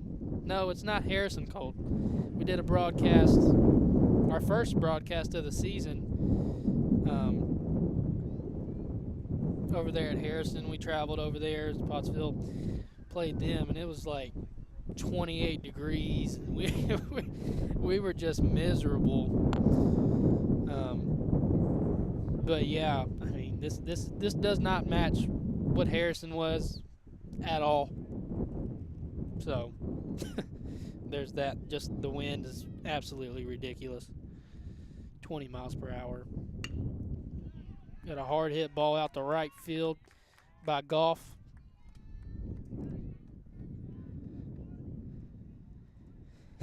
Yeah, and Bill's messaging me saying hot hands. Yeah, we had to have hot hands at that game.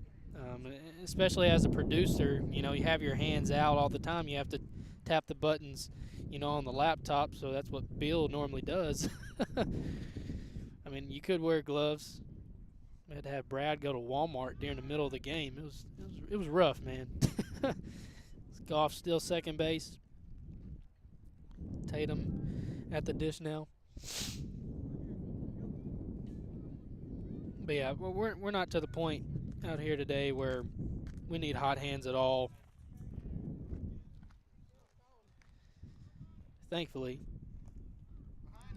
Harris trying to block that one, just kind of scoots by him. So Booneville with the runner on third base and no outs.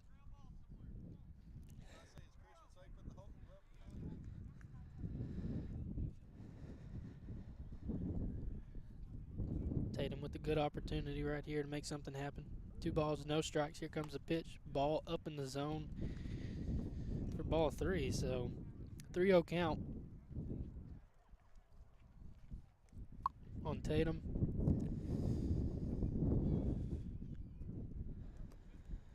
He watches that one. Ball in the dirt. Gavin Harris having to block it. Doing a good job of blocking that one. Goff could have scored if the ball got past him. So got runners on the corners with no out. Nobody out. And Daniel coming to the plate. These first and third situations are always, you know, pretty intriguing. A lot of times at the high school level, we see the runner from first, you know, going to second base, stealing and without a throw.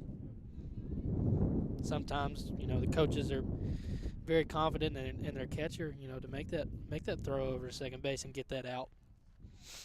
So we'll see what happens here. Coach Falls calls time, and he's wanting to chat it up with Bartlett. Maybe just a mound visit. We'll see. They are warming up somebody in the bullpen. Matt Loveland's in the bullpen warming up right at the moment. He did not get the start today, but Loveland over there in the bullpen trying to get warm. Maybe Coach Falls trying to buy some time to get him warm. But you know, this is a situation that you want to talk about with your team. First and third situation, nobody out. You're up 2 runs. It's the 4th inning. You know, we're getting late in this ball game. You know, and situations like these are huge. You want to keep that momentum on your side. So got a big at bat right here from Daniel.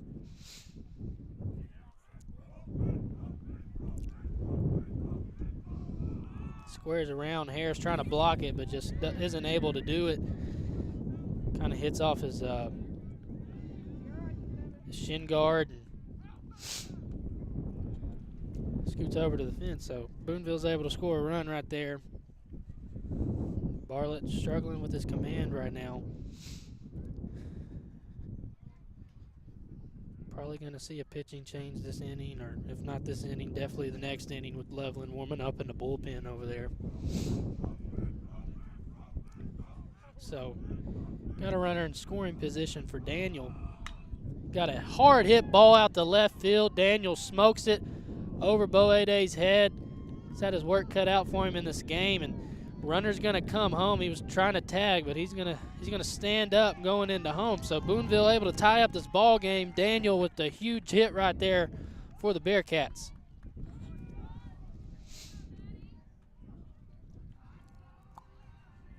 They've really been hitting the ball out there to left field. A-Day has had a lot of action out there today.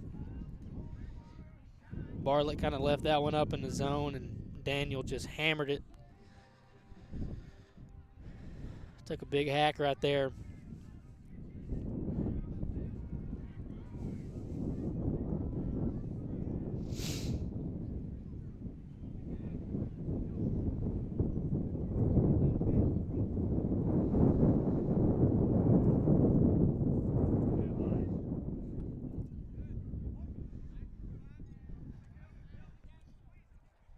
got O'Bar at the plate now for Booneville.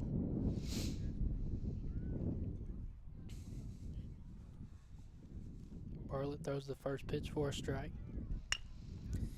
O'Bar's going to ground it over there to Easton Stevens. Kind of bobbles it up a little bit, but makes the play nonetheless. So good job of getting out, staying with it.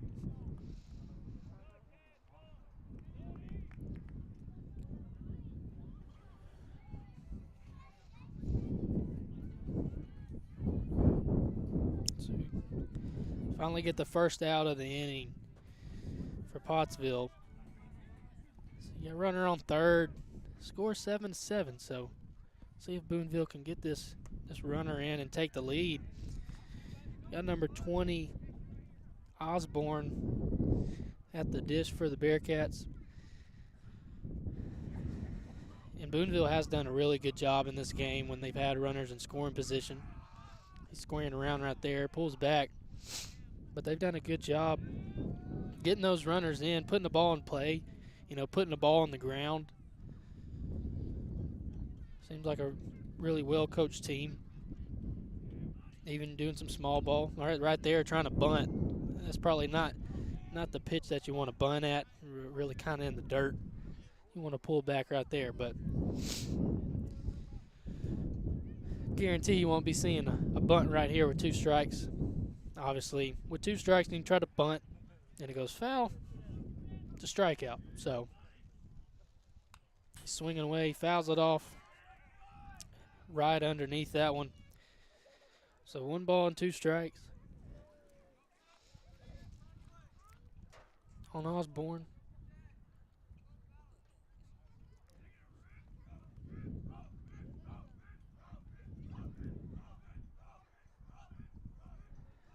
Booneville's dugout really getting loud. We got a breaking ball over the middle of the plate. What a pitch right there from Bartlett.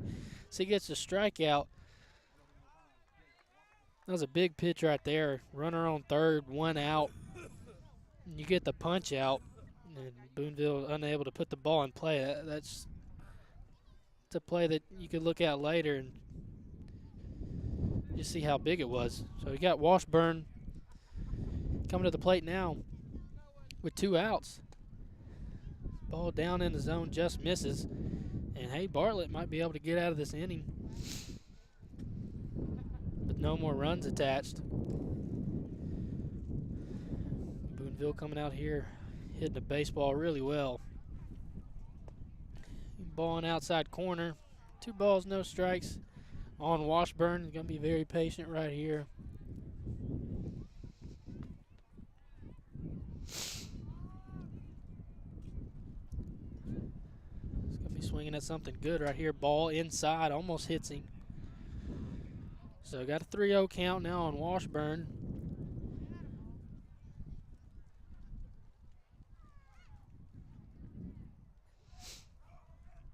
Scoreboard here at the field has yet to update, but Bartlett throws that one in for a strike. So scoreboard says 2 balls, 1 strike, but I believe it's 3 balls, 1 strike.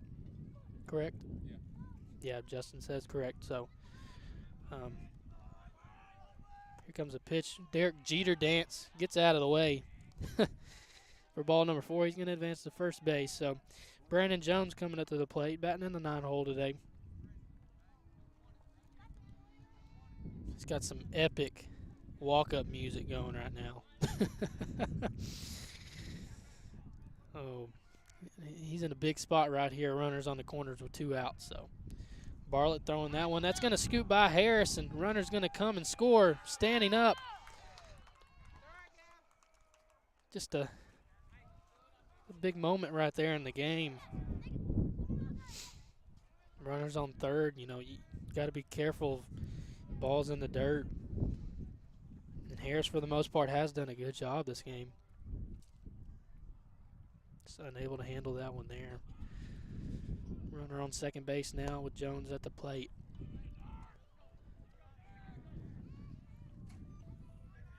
Got 2 balls and no strikes now. Hitters count for Jones.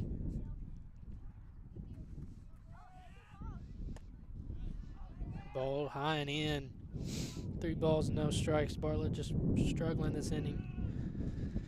with command for the most part.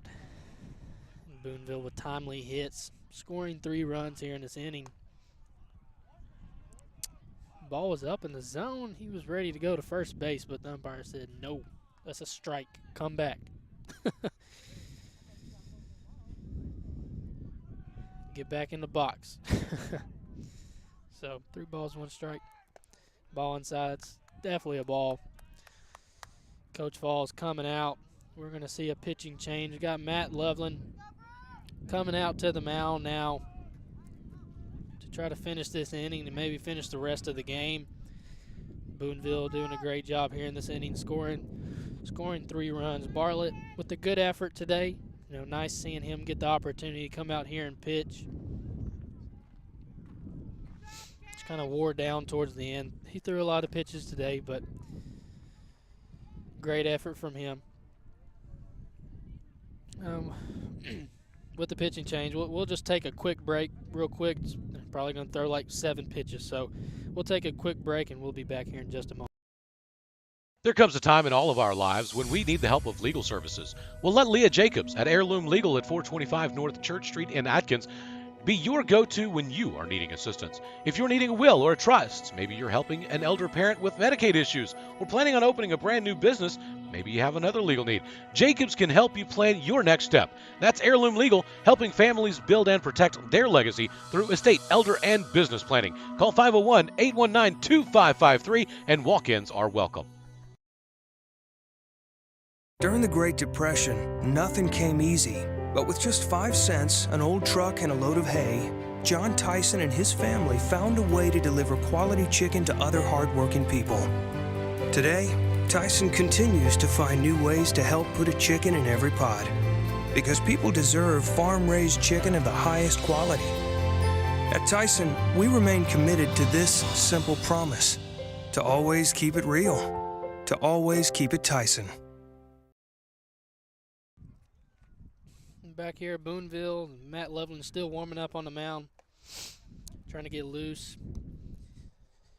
Got Herrera coming to the plate for Booneville in a big spot with 2 outs. You know, runners on first and second. You know, Herrera, he's probably one of the guys that you want at the plate right now in this moment. Some of those other guys, obviously Ray and Goff, really hitting the ball hard today, but Herrera, kind of the speedster of this team. Tried to lay down a bunt his last at bat. Wasn't able to make it to first base safely, but he's definitely got some pop in his bat.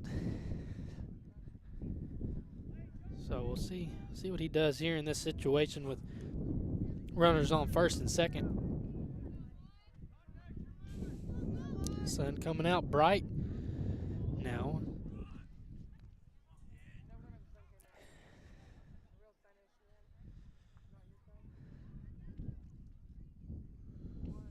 Matt Loveland in the stretch. Come and set. Here comes a pitch.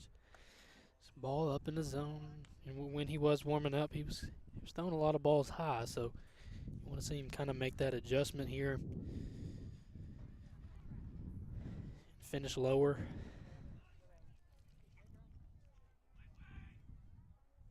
Herrera rocks one out to left field. It's going to be foul. Did that go over the fence? We have no clue. I wish I knew, but hammered that one. Goodness gracious. Yeah, these first 3 batters for Booneville, Herrera, Ray, Goff. I think you can throw Tatum and Daniel in there. I mean, these guys can rock the baseball. I mean, really can hit. So, got a lot of pop.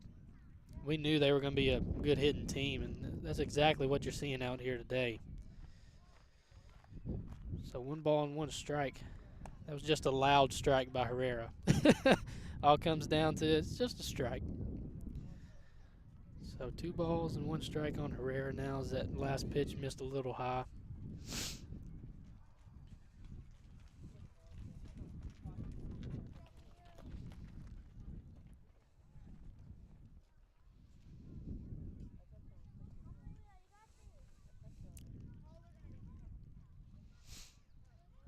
Loveland taking his time out there on the mound. Really patient, looking at the runner on second. Missing high again. You got to get it down. 3 balls and 1 strike on Herrera. Last thing you want to do right here is just walk him.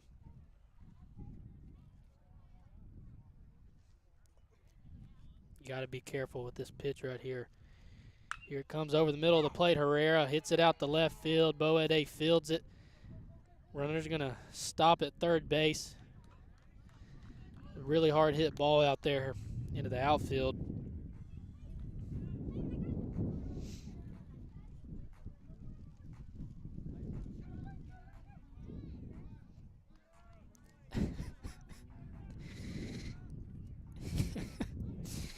So the Rays' walk-up song is chunky. It's the Madagascar. I can't remember which Madagascar movie it was. Might have been the second one, but that chunky song is pretty funny as he smokes one out to center field. And these guys just keep on hitting the baseball, and then one run's going to come across, but Jones is going to stop at third. Bases are loaded still, and great job right there from Ray. I mean, they're just nonstop, you know, just right on brand with what we thought was going to happen coming into this game with a lot of high-scoring ball games. So we got Goff coming to the plate now, the catcher, just another kid that can just smoke it. He's got a lot of power. He's calling time right here.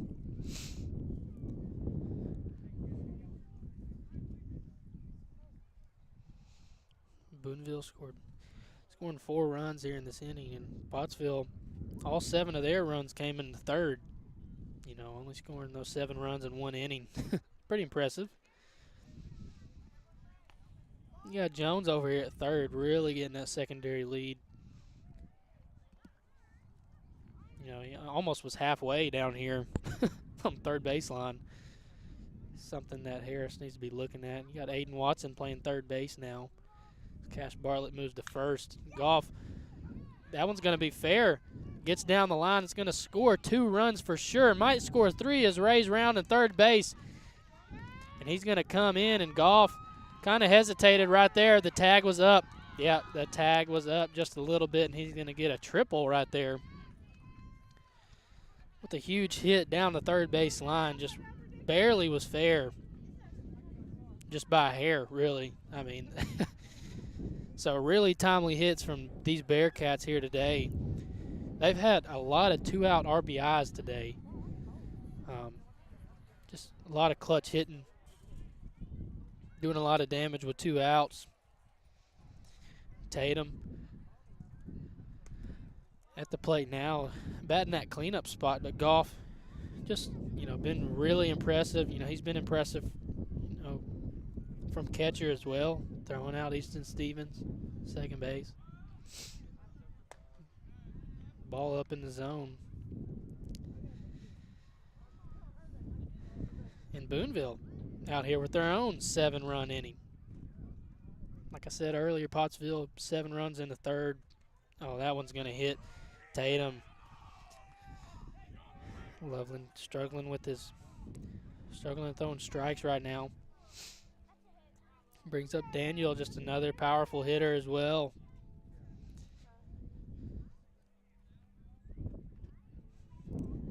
You don't really get a lot of breaks with this lineup. I mean, especially 1 through 7. This lineup, just guys that can just smash baseball. So runners on the corners with 2 outs. Had a runner going as Daniel hits one, and Bartlett's going to get underneath it, so that's finally going to end the 4th inning. But Booneville does score 7 runs here in this bottom half of the 4th inning. We're headed to the 5th inning. Let's see if Pottsville can get some momentum back. We'll be right back here in just a moment on the Arkansas Sports Network. Your family is your most prized possession. You want to take care of them. You want to give them the very best. And when it comes to choosing a pharmacy, you'll want someone who knows your name and understands both you and your way of life. At Rose Drug, they will take care of your family just like you were their own. they'll be someone that you can trust with the ones that you love the most. That's Rose Drug in Russellville. Call 968-1323 today. For over 30 years, Miller Roofing Company has been building our reputation of being voted the best roofing company in the River Valley. Making sure our product and labor warranties are unmatched by anybody in the area. As a GEF Master Elite contractor, we can offer you superior warranties backed by the manufacturer. As well as residential, MRC specializes in commercial roof and repair with a fully staffed maintenance and repair division. Put Miller Roofing Company's 30 years of experience to work for you.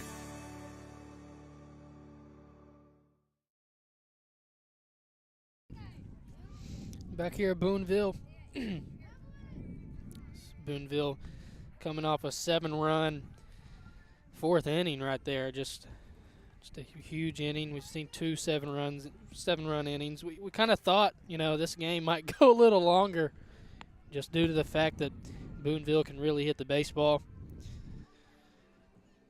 And that's what's happening here today. Justin's got a lot of different tabs open here on the laptops, kind of watching the Cardinals game a little bit. Oh gosh, yeah. Albert Pujols is back on the Cardinals, and they were just showing him on the little shot right there. Cardinals up 5-0, bottom of the 8th inning. I wouldn't be surprised if a lot of you people who are listening to us are Cardinals fans. From Arkansas. There's a lot of Cardinals fans in Arkansas, and obviously we have two Cardinals fans right here, Justin, the Cardinals fan, and Trevor, a Cardinals fan. I am not a Cardinals fan. I absolutely despise them. I'm just kidding. I don't despise them. I don't really care for them. They say they hate the Yankees, so, yeah. If you hate the Yankees, then I'm your friend, pretty much. That's what it is. I'm a Red Sox fan. And all I got to say about the Cardinals is we beat you in 2013 and we beat you in 2004 to break the curse. Big Poppy didn't know Dustin Pedroia's first name. But yeah, opening day in baseball. Cardinals were playing the Pirates. Porter Lee hitting the ball out to center field. It's going to get down for a hit. Porter Lee trying to go to second base, showing a lot of hustle right here. He's going to reach in there safely. He says, Dad's fired up over here.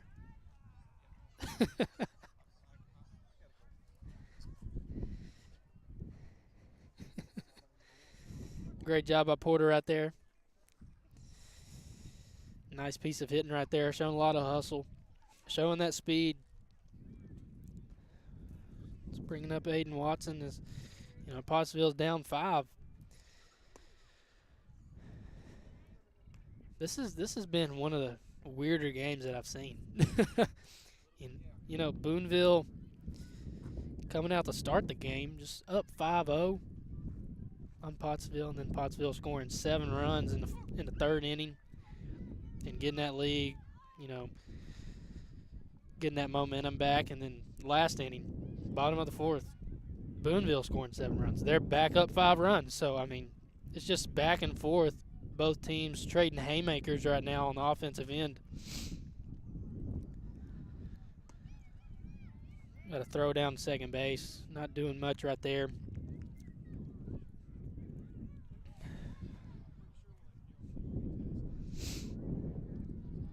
But Pottsville only 3 more opportunities as you got this inning, the 6th and the 7th, to do some more damage. Come back and try to tie this game up or take the lead as Watson swings and misses right there. Kind of tipped the baseball just a little bit.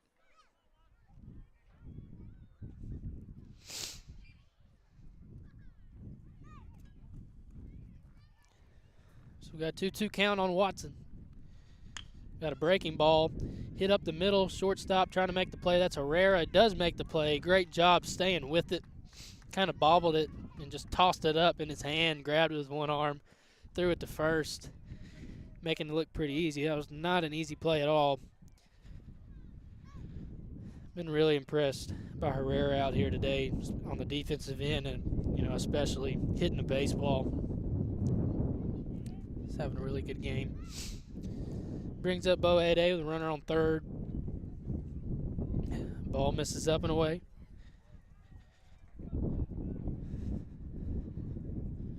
If you can hear me shivering, I'm sorry. I don't mean to. It's just cold. And that's completely on me, just not wearing enough clothing. 2 balls, no strikes on 8A.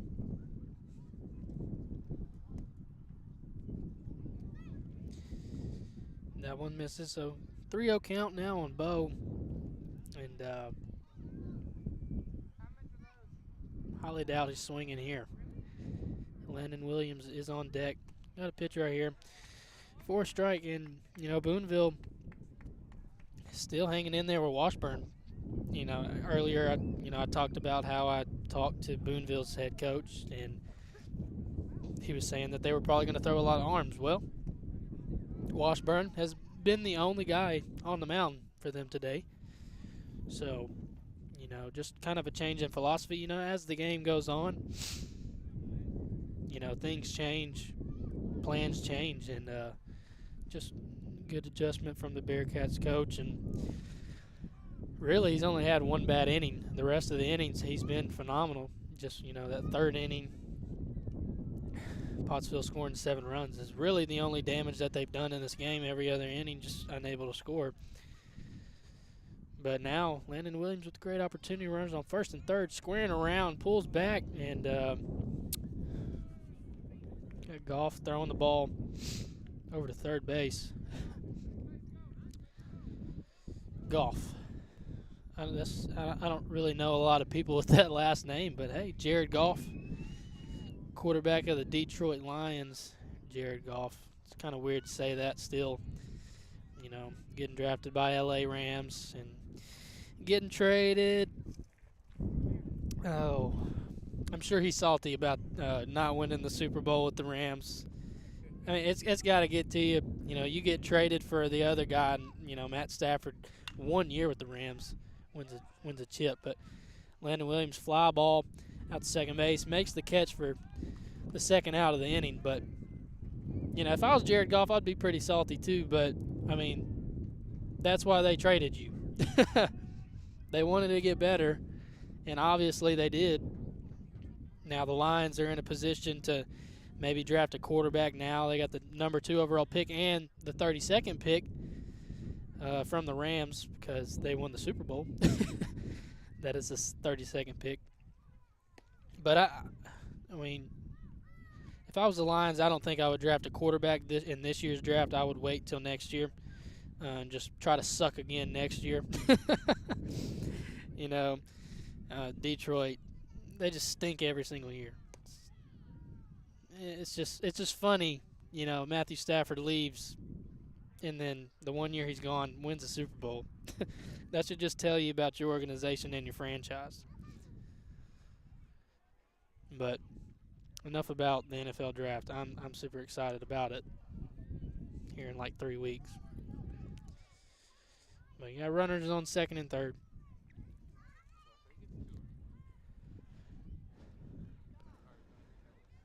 Bartlett up at the plate now with 2 outs. That one's going to get in there for a strike. So the scoreboard here at the field says 2 balls and 2 strikes. Here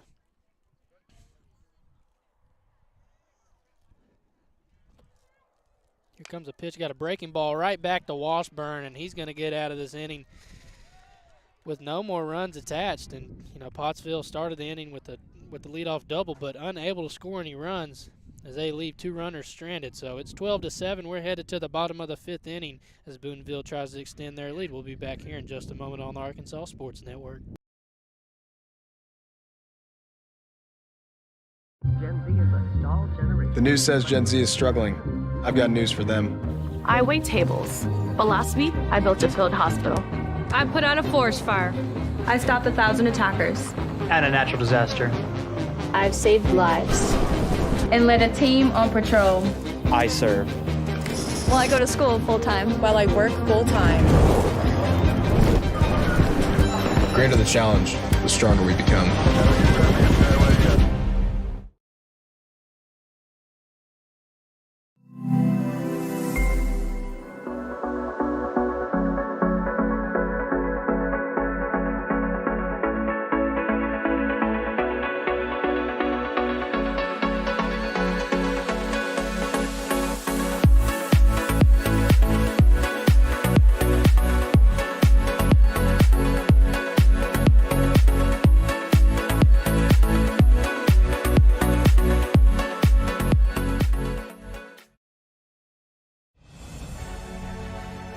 Farm Credit supports rural communities and agriculture with reliable, consistent credit and financial services in good times and bad. We provide loans to farmers and ranchers, farmer-owned cooperatives, rural homebuyers, agribusinesses, and rural infrastructure providers. As cooperatives, we're locally owned and governed. We help agricultural producers feed the world. For America's farmers, Farm Credit supporting rural communities and agriculture. Learn more today.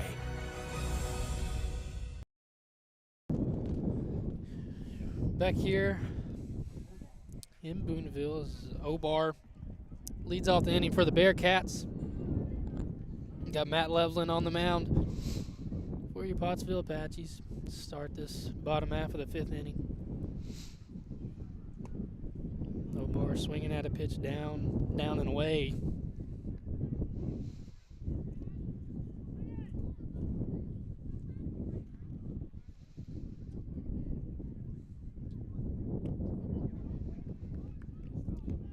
Saw a swing and miss right there from Obar. So Loveland doing a good job right here to start this inning. No balls, 2 strikes now on Obar.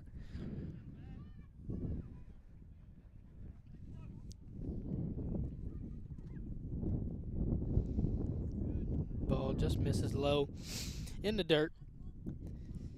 If you're Pottsville, you really want a quick inning right here. You don't want any more runs attached. You're already down 5 runs. You have showed that you can score at will, scoring 7 runs in 1 inning, but it's highly unlikely that you're able to do something like that again. Washburn doing a good job on the mound for the Bearcats, just staying composed. You know, after giving up 7 runs in 1 inning, you can kind of be down on yourself, but he stayed confident in the last inning, doing a good job getting out of a jam. Got a breaking ball right there, just misses on the outside corner. So we got 2 balls and 2 strikes. Scoreboard here at the field says no balls and 2 strikes. But we got it right on your screen, so that's all that matters. Ball down in the dirt. So we got a full count now. Obar doing a good job working the count.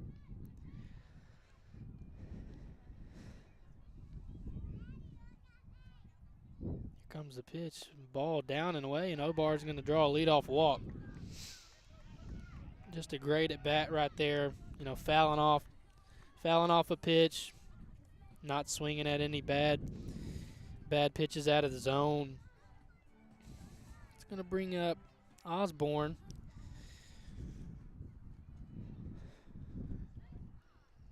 Having a little umpire's trying to explain something to Coach Falls, and not exactly sure what that's about.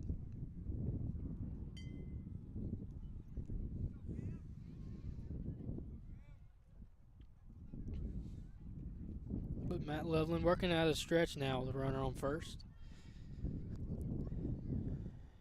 Squaring around the bunt, ball up in the air. Loveland tries to dive for it. He is going to make the play at first base, so great job right there staying with it. You know, unable to catch the ball in the air. If he was able to catch it in the air, it was an easy double play. But just a great job of finding the baseball once he was on the ground, spinning around and making the play. It's a tougher play than most people think. That's another PFP right there. Pitcher's fielding practice. I'm sure you don't practice diving on the ground and rolling around and stuff like that, but hey, got the out. So Washburn at the plate for the Bearcats, and Matt Loveland starting this at bat off with a strike. Got a runner in scoring position. Keeping him honest there on second base.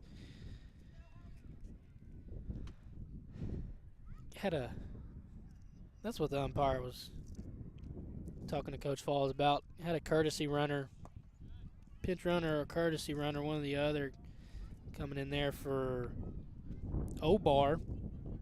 So we might see a pitching change here in this next inning potentially. That's number 24. Oh my goodness, these lineup cards are just blown away. Got a hard hit ball out to left field. Bo A-Day makes the play, but it is going to be a base hit.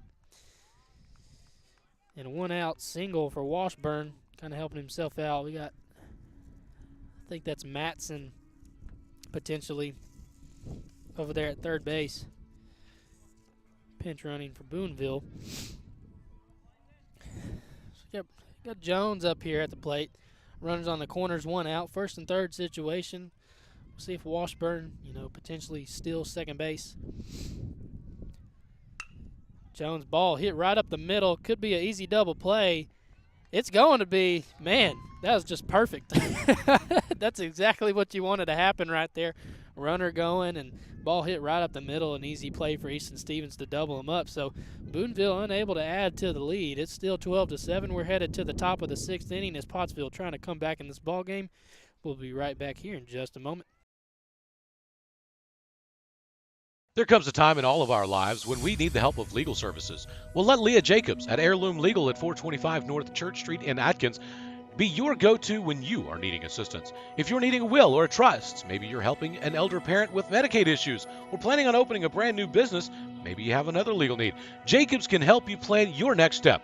That's Heirloom Legal, helping families build and protect their legacy through estate, elder, and business planning. Call 501-819-2553, and walk-ins are welcome. During the Great Depression, nothing came easy. But with just 5 cents, an old truck, and a load of hay, John Tyson and his family found a way to deliver quality chicken to other hardworking people. Today, Tyson continues to find new ways to help put a chicken in every pot. Because people deserve farm-raised chicken of the highest quality. At Tyson, we remain committed to this simple promise: to always keep it real, to always keep it Tyson. Back here at Booneville, still 12-7 as we enter the sixth inning. Now Washburn is still on the mound. We just had a pinch runner come in from Obar.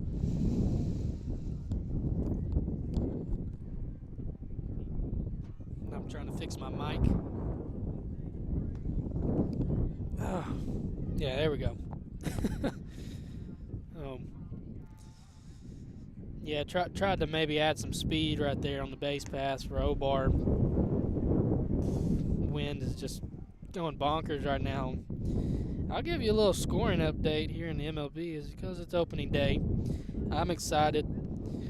Unfortunately, the Red Sox-Yankees game got postponed because of rain. Pretty annoying, but we'll just have to beat them twice tomorrow or whenever we make up the game. But the Cardinals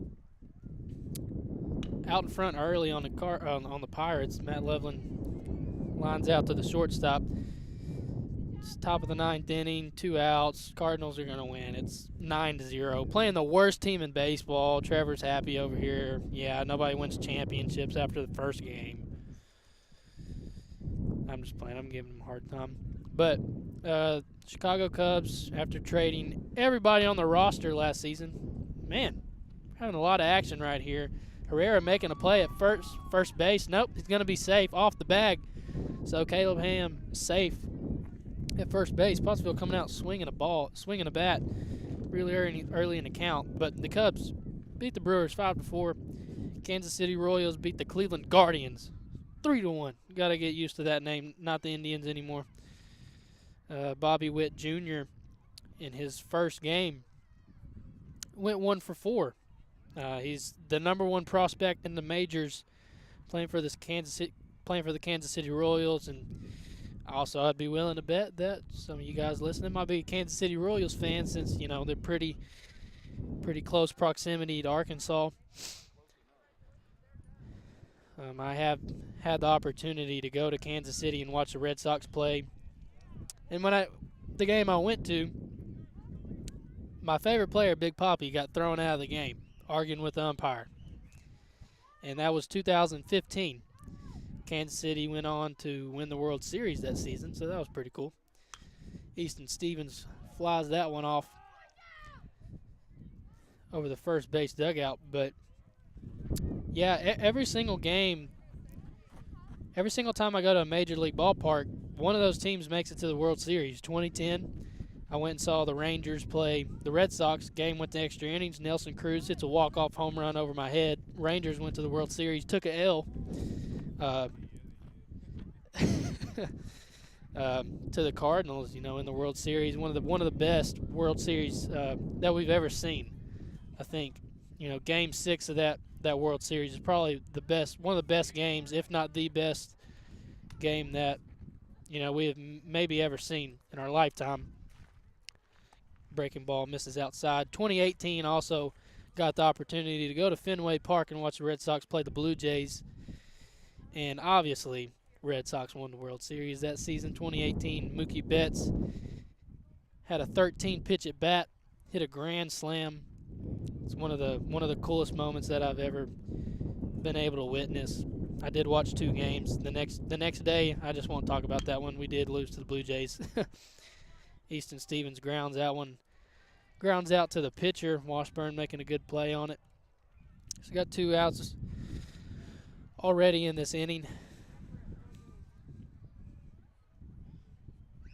But the Red Sox did play the Blue Jays that time. That's when the Blue Jays were not that good. But now the Blue Jays have one of the best teams in the majors. We're looking at guys like Vladdy Jr. and Bichette, and getting Matt Chapman, trading for Matt Chapman because the Oakland A's don't pay anybody. They just, once you get good on that and you're a part of the A's organization, once you're a good player, they get rid of you because they don't want to pay you. They don't have any money. If you watch Moneyball, you understand. Ball inside on Owens. But yeah, the A's, they're a very interesting organization. They do things a lot different over there, and they have been successful. I mean, they've had a lot of good players come and go from there past 15 years, 20 years, really. 30 years, Justin says. Yeah, they did. Yeah, they had Mark McGuire and Jose Canseco. I mean, just. Yep, Dennis Eckersley. He's giving me the rundown over here. And just Mark McGuire and Jose Canseco. They did make it to the World Series. They won that World Series. Did they win that World Series against the Giants? Oh, yeah, they won in 88. Yeah, 88 against the Giants. Couldn't remember. But I was born in 2000, so you got to give me some slack here. 3 balls and 1 strike. Owens swings and tips that one. So we got a full count now with 2 outs. This is one of the quicker innings that we've seen so far. If Owens gets out right here, but here comes the payoff pitch. It's going to get him to strike out. So Washburn through 6 innings, giving up 7 runs all in 1 inning, but the rest of the innings just done an absolutely great job. So the score stands still at 12-7. We're headed to the bottom of the 6th inning. We'll be back here in just a moment. Your family is your most prized possession. You want to take care of them. You want to give them the very best. And when it comes to choosing a pharmacy, you'll want someone who knows your name and understands both you and your way of life. At Rose Drug, they will take care of your family just like you were their own. They'll be someone that you can trust with the ones that you love the most. That's Rose Drug in Russellville. Call 968-1323 today. For over 30 years, Miller Roofing Company has been building our reputation of being voted the best roofing company in the River Valley. Making sure our product and labor warranties are unmatched by anybody in the area. As a GEF Master Elite contractor, we can offer you superior warranties backed by the manufacturer. As well as residential, MRC specializes in commercial roof and repair with a fully staffed maintenance and repair division. Put Miller Roofing Company's 30 years of experience to work for you.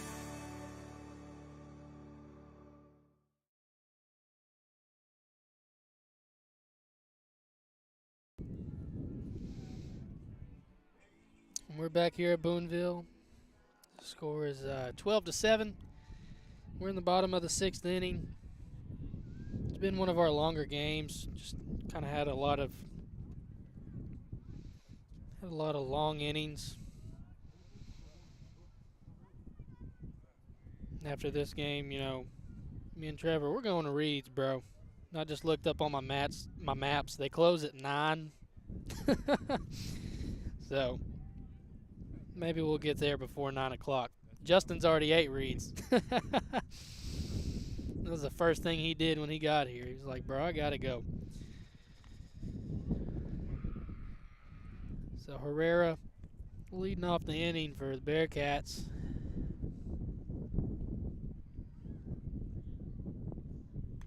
Oh, knocks the mask off the umpire right here. It's really hanging in there. It's been hit a couple times up there.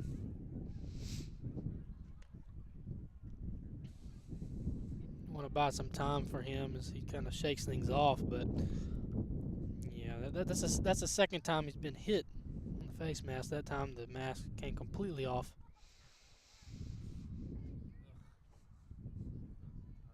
So 1 ball and 1 strike on Herrera. The wind has started to die down just a little bit. Praise the Lord. Thank you, Lord.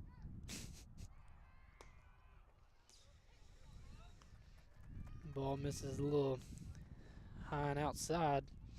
So 2 balls and 1 strike on Herrera.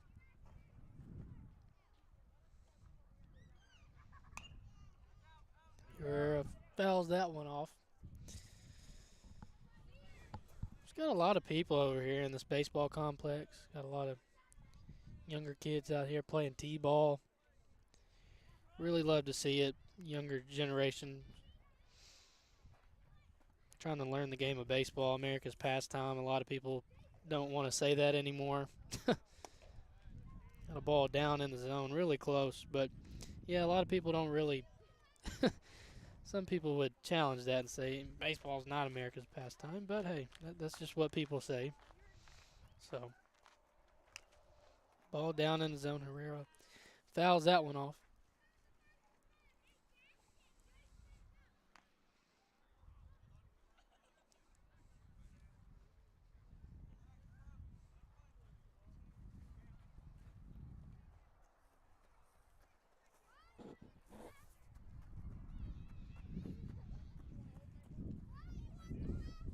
Full count on Herrera.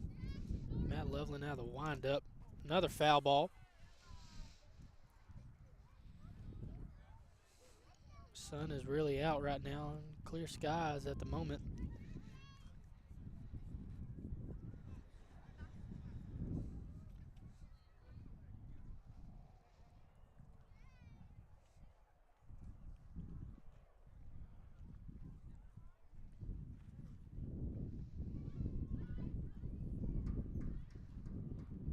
The pitch from Loveland. Breaking ball up in the zone, but it's going to be called strike 3. So Herrera strikes out to start the inning. Matt Loveland with a great breaking ball right there.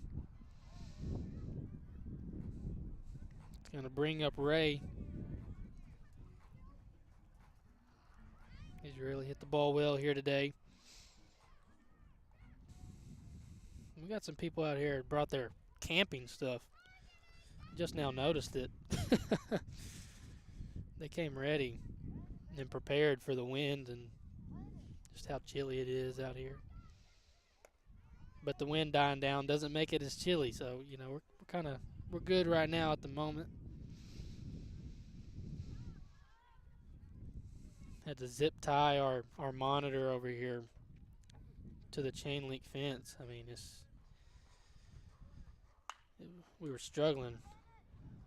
Ray fouls that one off. Over to the other ball field over here. So we got 2 strikes on Ray. But yeah, struggle bus was real as soon as we got here, and just, you know, we're at a new ballpark. We haven't really had a lot of away games this season. Just a ton of home games, which is fantastic. Trevor's telling me that they're running out of baseball, so got to have some guys go fetch those and bring them back to the umpire. You don't have a baseball, you can't play. Unless you want to play in a fantasy land. But Got no balls and 2 strikes on Ray. Here comes a pitch. Ray's going to fly that one out to center field. Landon Williams tracking it down underneath it. Catches it. Porterly, sorry. That's embarrassing. That's embarrassing. Porter plays everywhere. 5 positions? Yeah. Yeah, Porter started the game on third base, correct? Yep, third base. And then after the pitching change to Matt Loveland, Porter going out there to center field. So just one of those utility guys that you can use all over the ball field. You know, you want to have some of those, at least one of those guys on your team that can just play everywhere.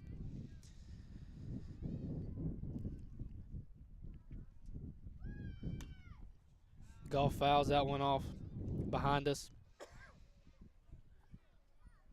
Some guys in the majors, you know, that can play a lot of positions like that. We've seen guys like Brock Holt, you know, just master that. Play first, second, third, short, all the outfield. Kike Hernandez is another guy for the Red Sox that I've grown to love over the past year. Mainly plays second base and center field, but really can just play all the outfield. Guys like that are extremely crucial to a team's success. Goff lines one over here to third base. Watson knocks it down. He's going to make the throw. He's going to be safe. Good job of knocking it down. Just a really hard hit ball right there. Watson kind of grabbing his hand. Smoked that ball. Got Tatum coming up to the plate now.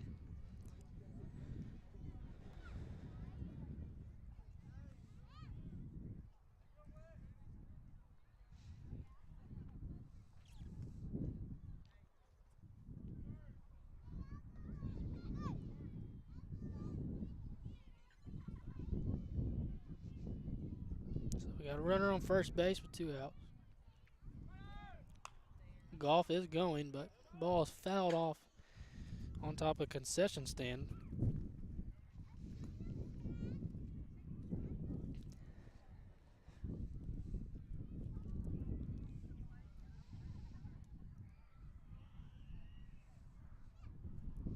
So no balls, 1 strike on Tatum. Not Jason Tatum.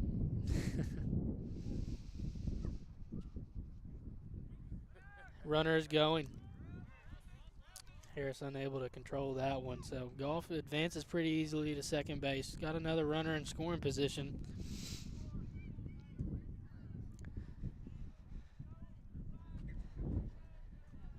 Pottsville needing to get out of this inning with not giving up any more runs. Hopefully top half of the 7th they can have a big inning, but see what happens. And here comes a 1-1. Down, Gavin Harris going to throw it to third base. Goff kind of surprised him right there. There's another tough one to handle. The ball just bounced off the plate. Hit Harris in the chest, but tough play. So Goff on third base. Harris got to be very careful. Matt Loveland got to be very careful, you know, to not throw one to the backstop. Ball up in the zone, swinging at it. It's, you know, probably not the pitch you want to be swinging at in your eyes.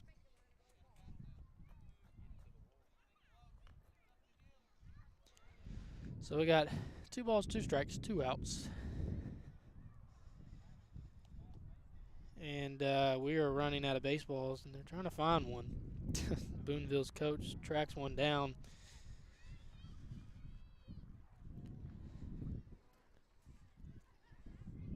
There's been a lot of foul balls. I mean, just a lot of foul balls that kind of went on top of the concession stand pretty much, or even over it for the most part. Here comes a 2-2. Ball down in the zone. Aiden Owens backhands it. Going to make the long throw to first base, unable to get him out, and Bartlett having to track it down, kind of goes over his head. So Booneville able to score another run. And that was a tough play to make, kind of in the hole. Great job of stabbing it with the backhand, just a really hard throw, really long throw. Kind of from the outfield grass right there from Owings. So we got Daniel up at the plate now for the Bearcats. They extend this lead to 13-7. They got a 6-run advantage. Ball up the middle to Porter Lee in center field, and he's going to make the throw here. That was a phenomenal throw. Great throw from center field here to home plate. One hopper. Pretty much just saying, do not run on me. You do not want to run on me.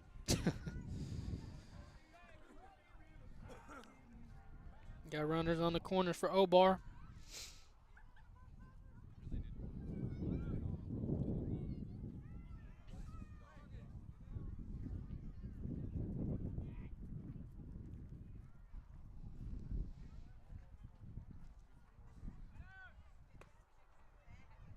Kind of a pitch out right there.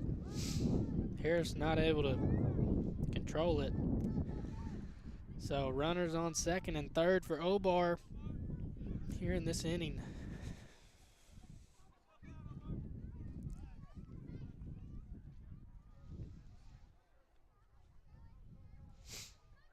Comes a pitch from Loveland. There's a ground ball to third base. Watson fires it over to first for the out, so we're finally going to get out of this inning. But Booneville does score one more run as they add some insurance runs. They're up by 6 runs, 13-7. We're headed to the top of the 7th inning as Pottsville down to their last opportunity. We'll be back here in just a moment. Gen Z is a stalled generation. The news says Gen Z is struggling. I've got news for them. I wait tables, but last week I built a field hospital. I put out a forest fire. I stopped 1,000 attackers. And a natural disaster. I've saved lives. And led a team on patrol. I serve. Well, I go to school full-time. While I work full-time. The greater the challenge, the stronger we become.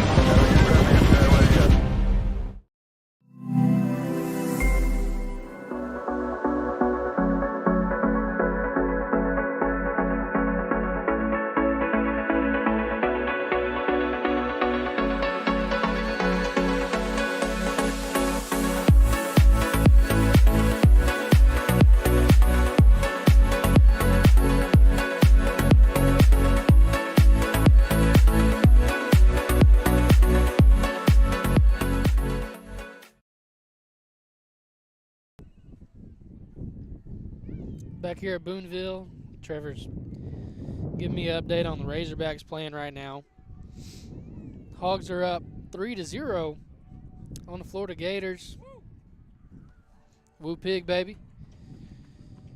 Trying to see how we've scored those runs. Caden Wallace has a hit with an RBI. Got Lanzilli with a hit, an RBI, and a run. Peyton Stovall, the freshman, with a hit and a run.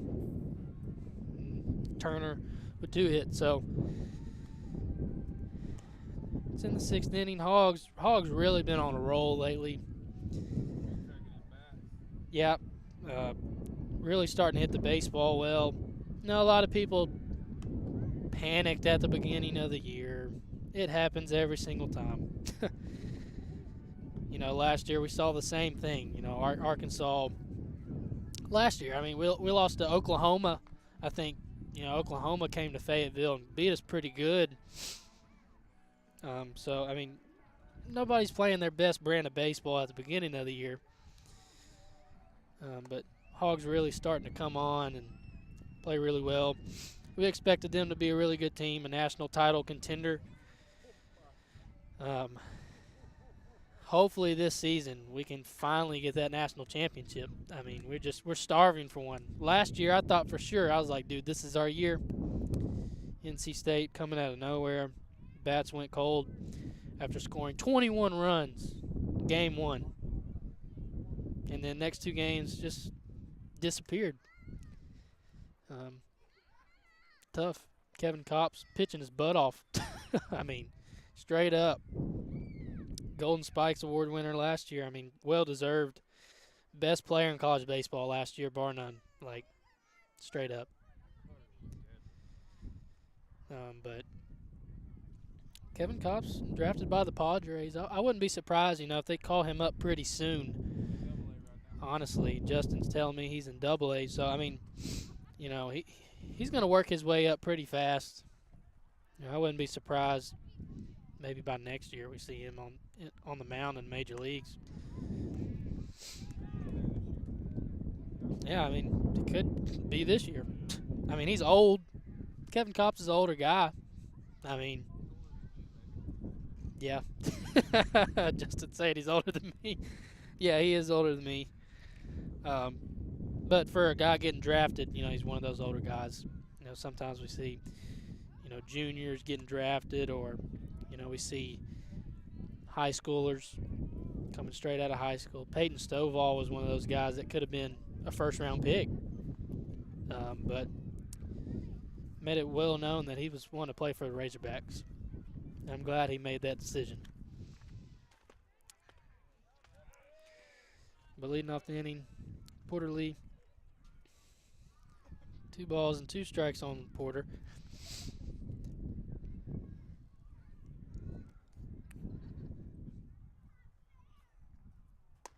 Ball up in the zone, leaving it up there. So we got a full count.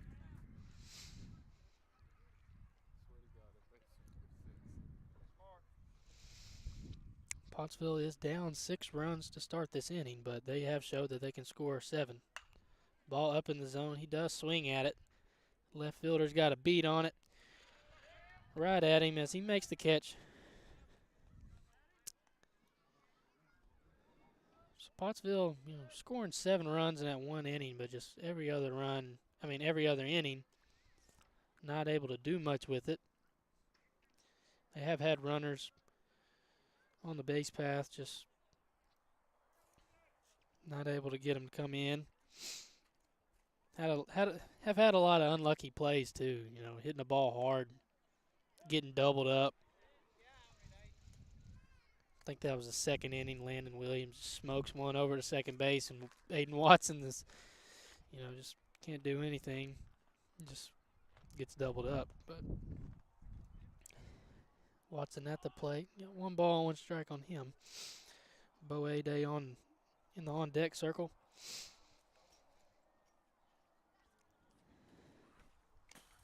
Got ball over Watson's head. We do have a pitching change here in this inning. Washburn not going to come out here and pitch in the 7th inning. Obar on the mound now for the Bearcats. Washburn with a great effort. He's moving to first base. They just flip-flop spots right there. Washburn kept his cool after giving up 7 runs in that 3rd inning.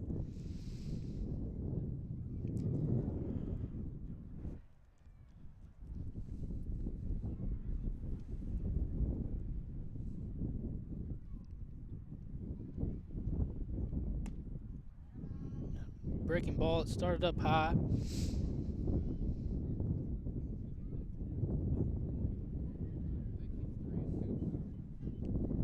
We have a full count now. Aiden Watson was a little confused on what the count was.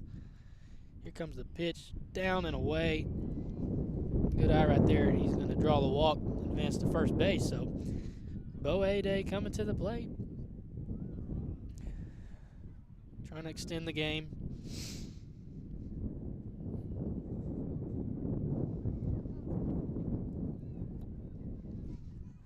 Landon Williams on deck for the Apaches. Ball up in the zone from Obar. Boe Day. Boe Day. Goodness. Bay Day. So, ball up to Goff trying to throw it to first base. Keep him honest over there. 2 balls, no strikes on A-Day.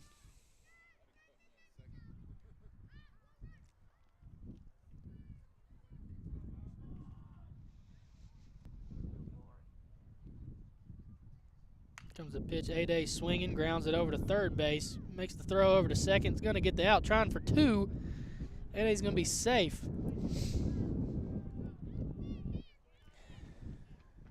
But, hey, Trevor, come here.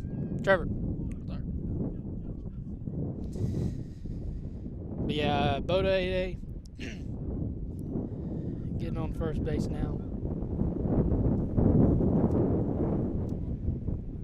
Got a pinch hitter coming in for Pottsville. Number 29, Jacob Sheffield. Appreciate it.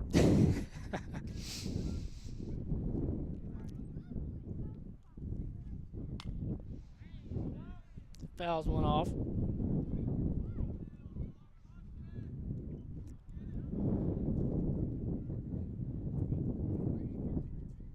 Got no balls, one strike on Sheffield.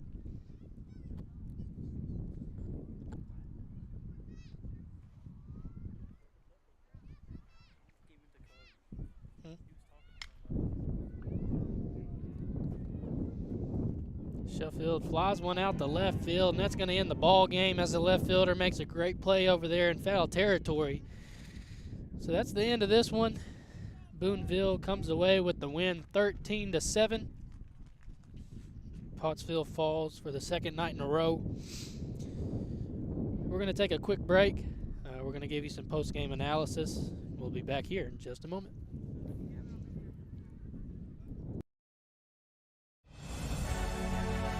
Farm Credit supports rural communities and agriculture with reliable, consistent credit and financial services in good times and bad. We provide loans to farmers and ranchers, farmer-owned cooperatives, rural homebuyers, agribusinesses, and rural infrastructure providers. As cooperatives, we're locally owned and governed. We help agricultural producers feed the world.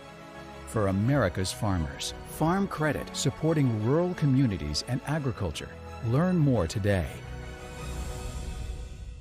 There comes a time in all of our lives when we need the help of legal services. Well, let Leah Jacobs at Heirloom Legal at 425 North Church Street in Atkins be your go-to when you are needing assistance. If you're needing a will or a trust, maybe you're helping an elder parent with Medicaid issues, or planning on opening a brand new business, maybe you have another legal need. Jacobs can help you plan your next step. That's Heirloom Legal, helping families build and protect their legacy through estate, elder, and business planning. Call 501-819-2553, and walk-ins are welcome.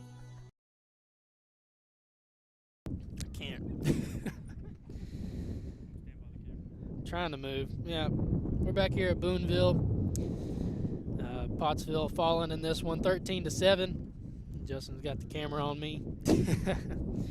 Kind of limited with this cord right here.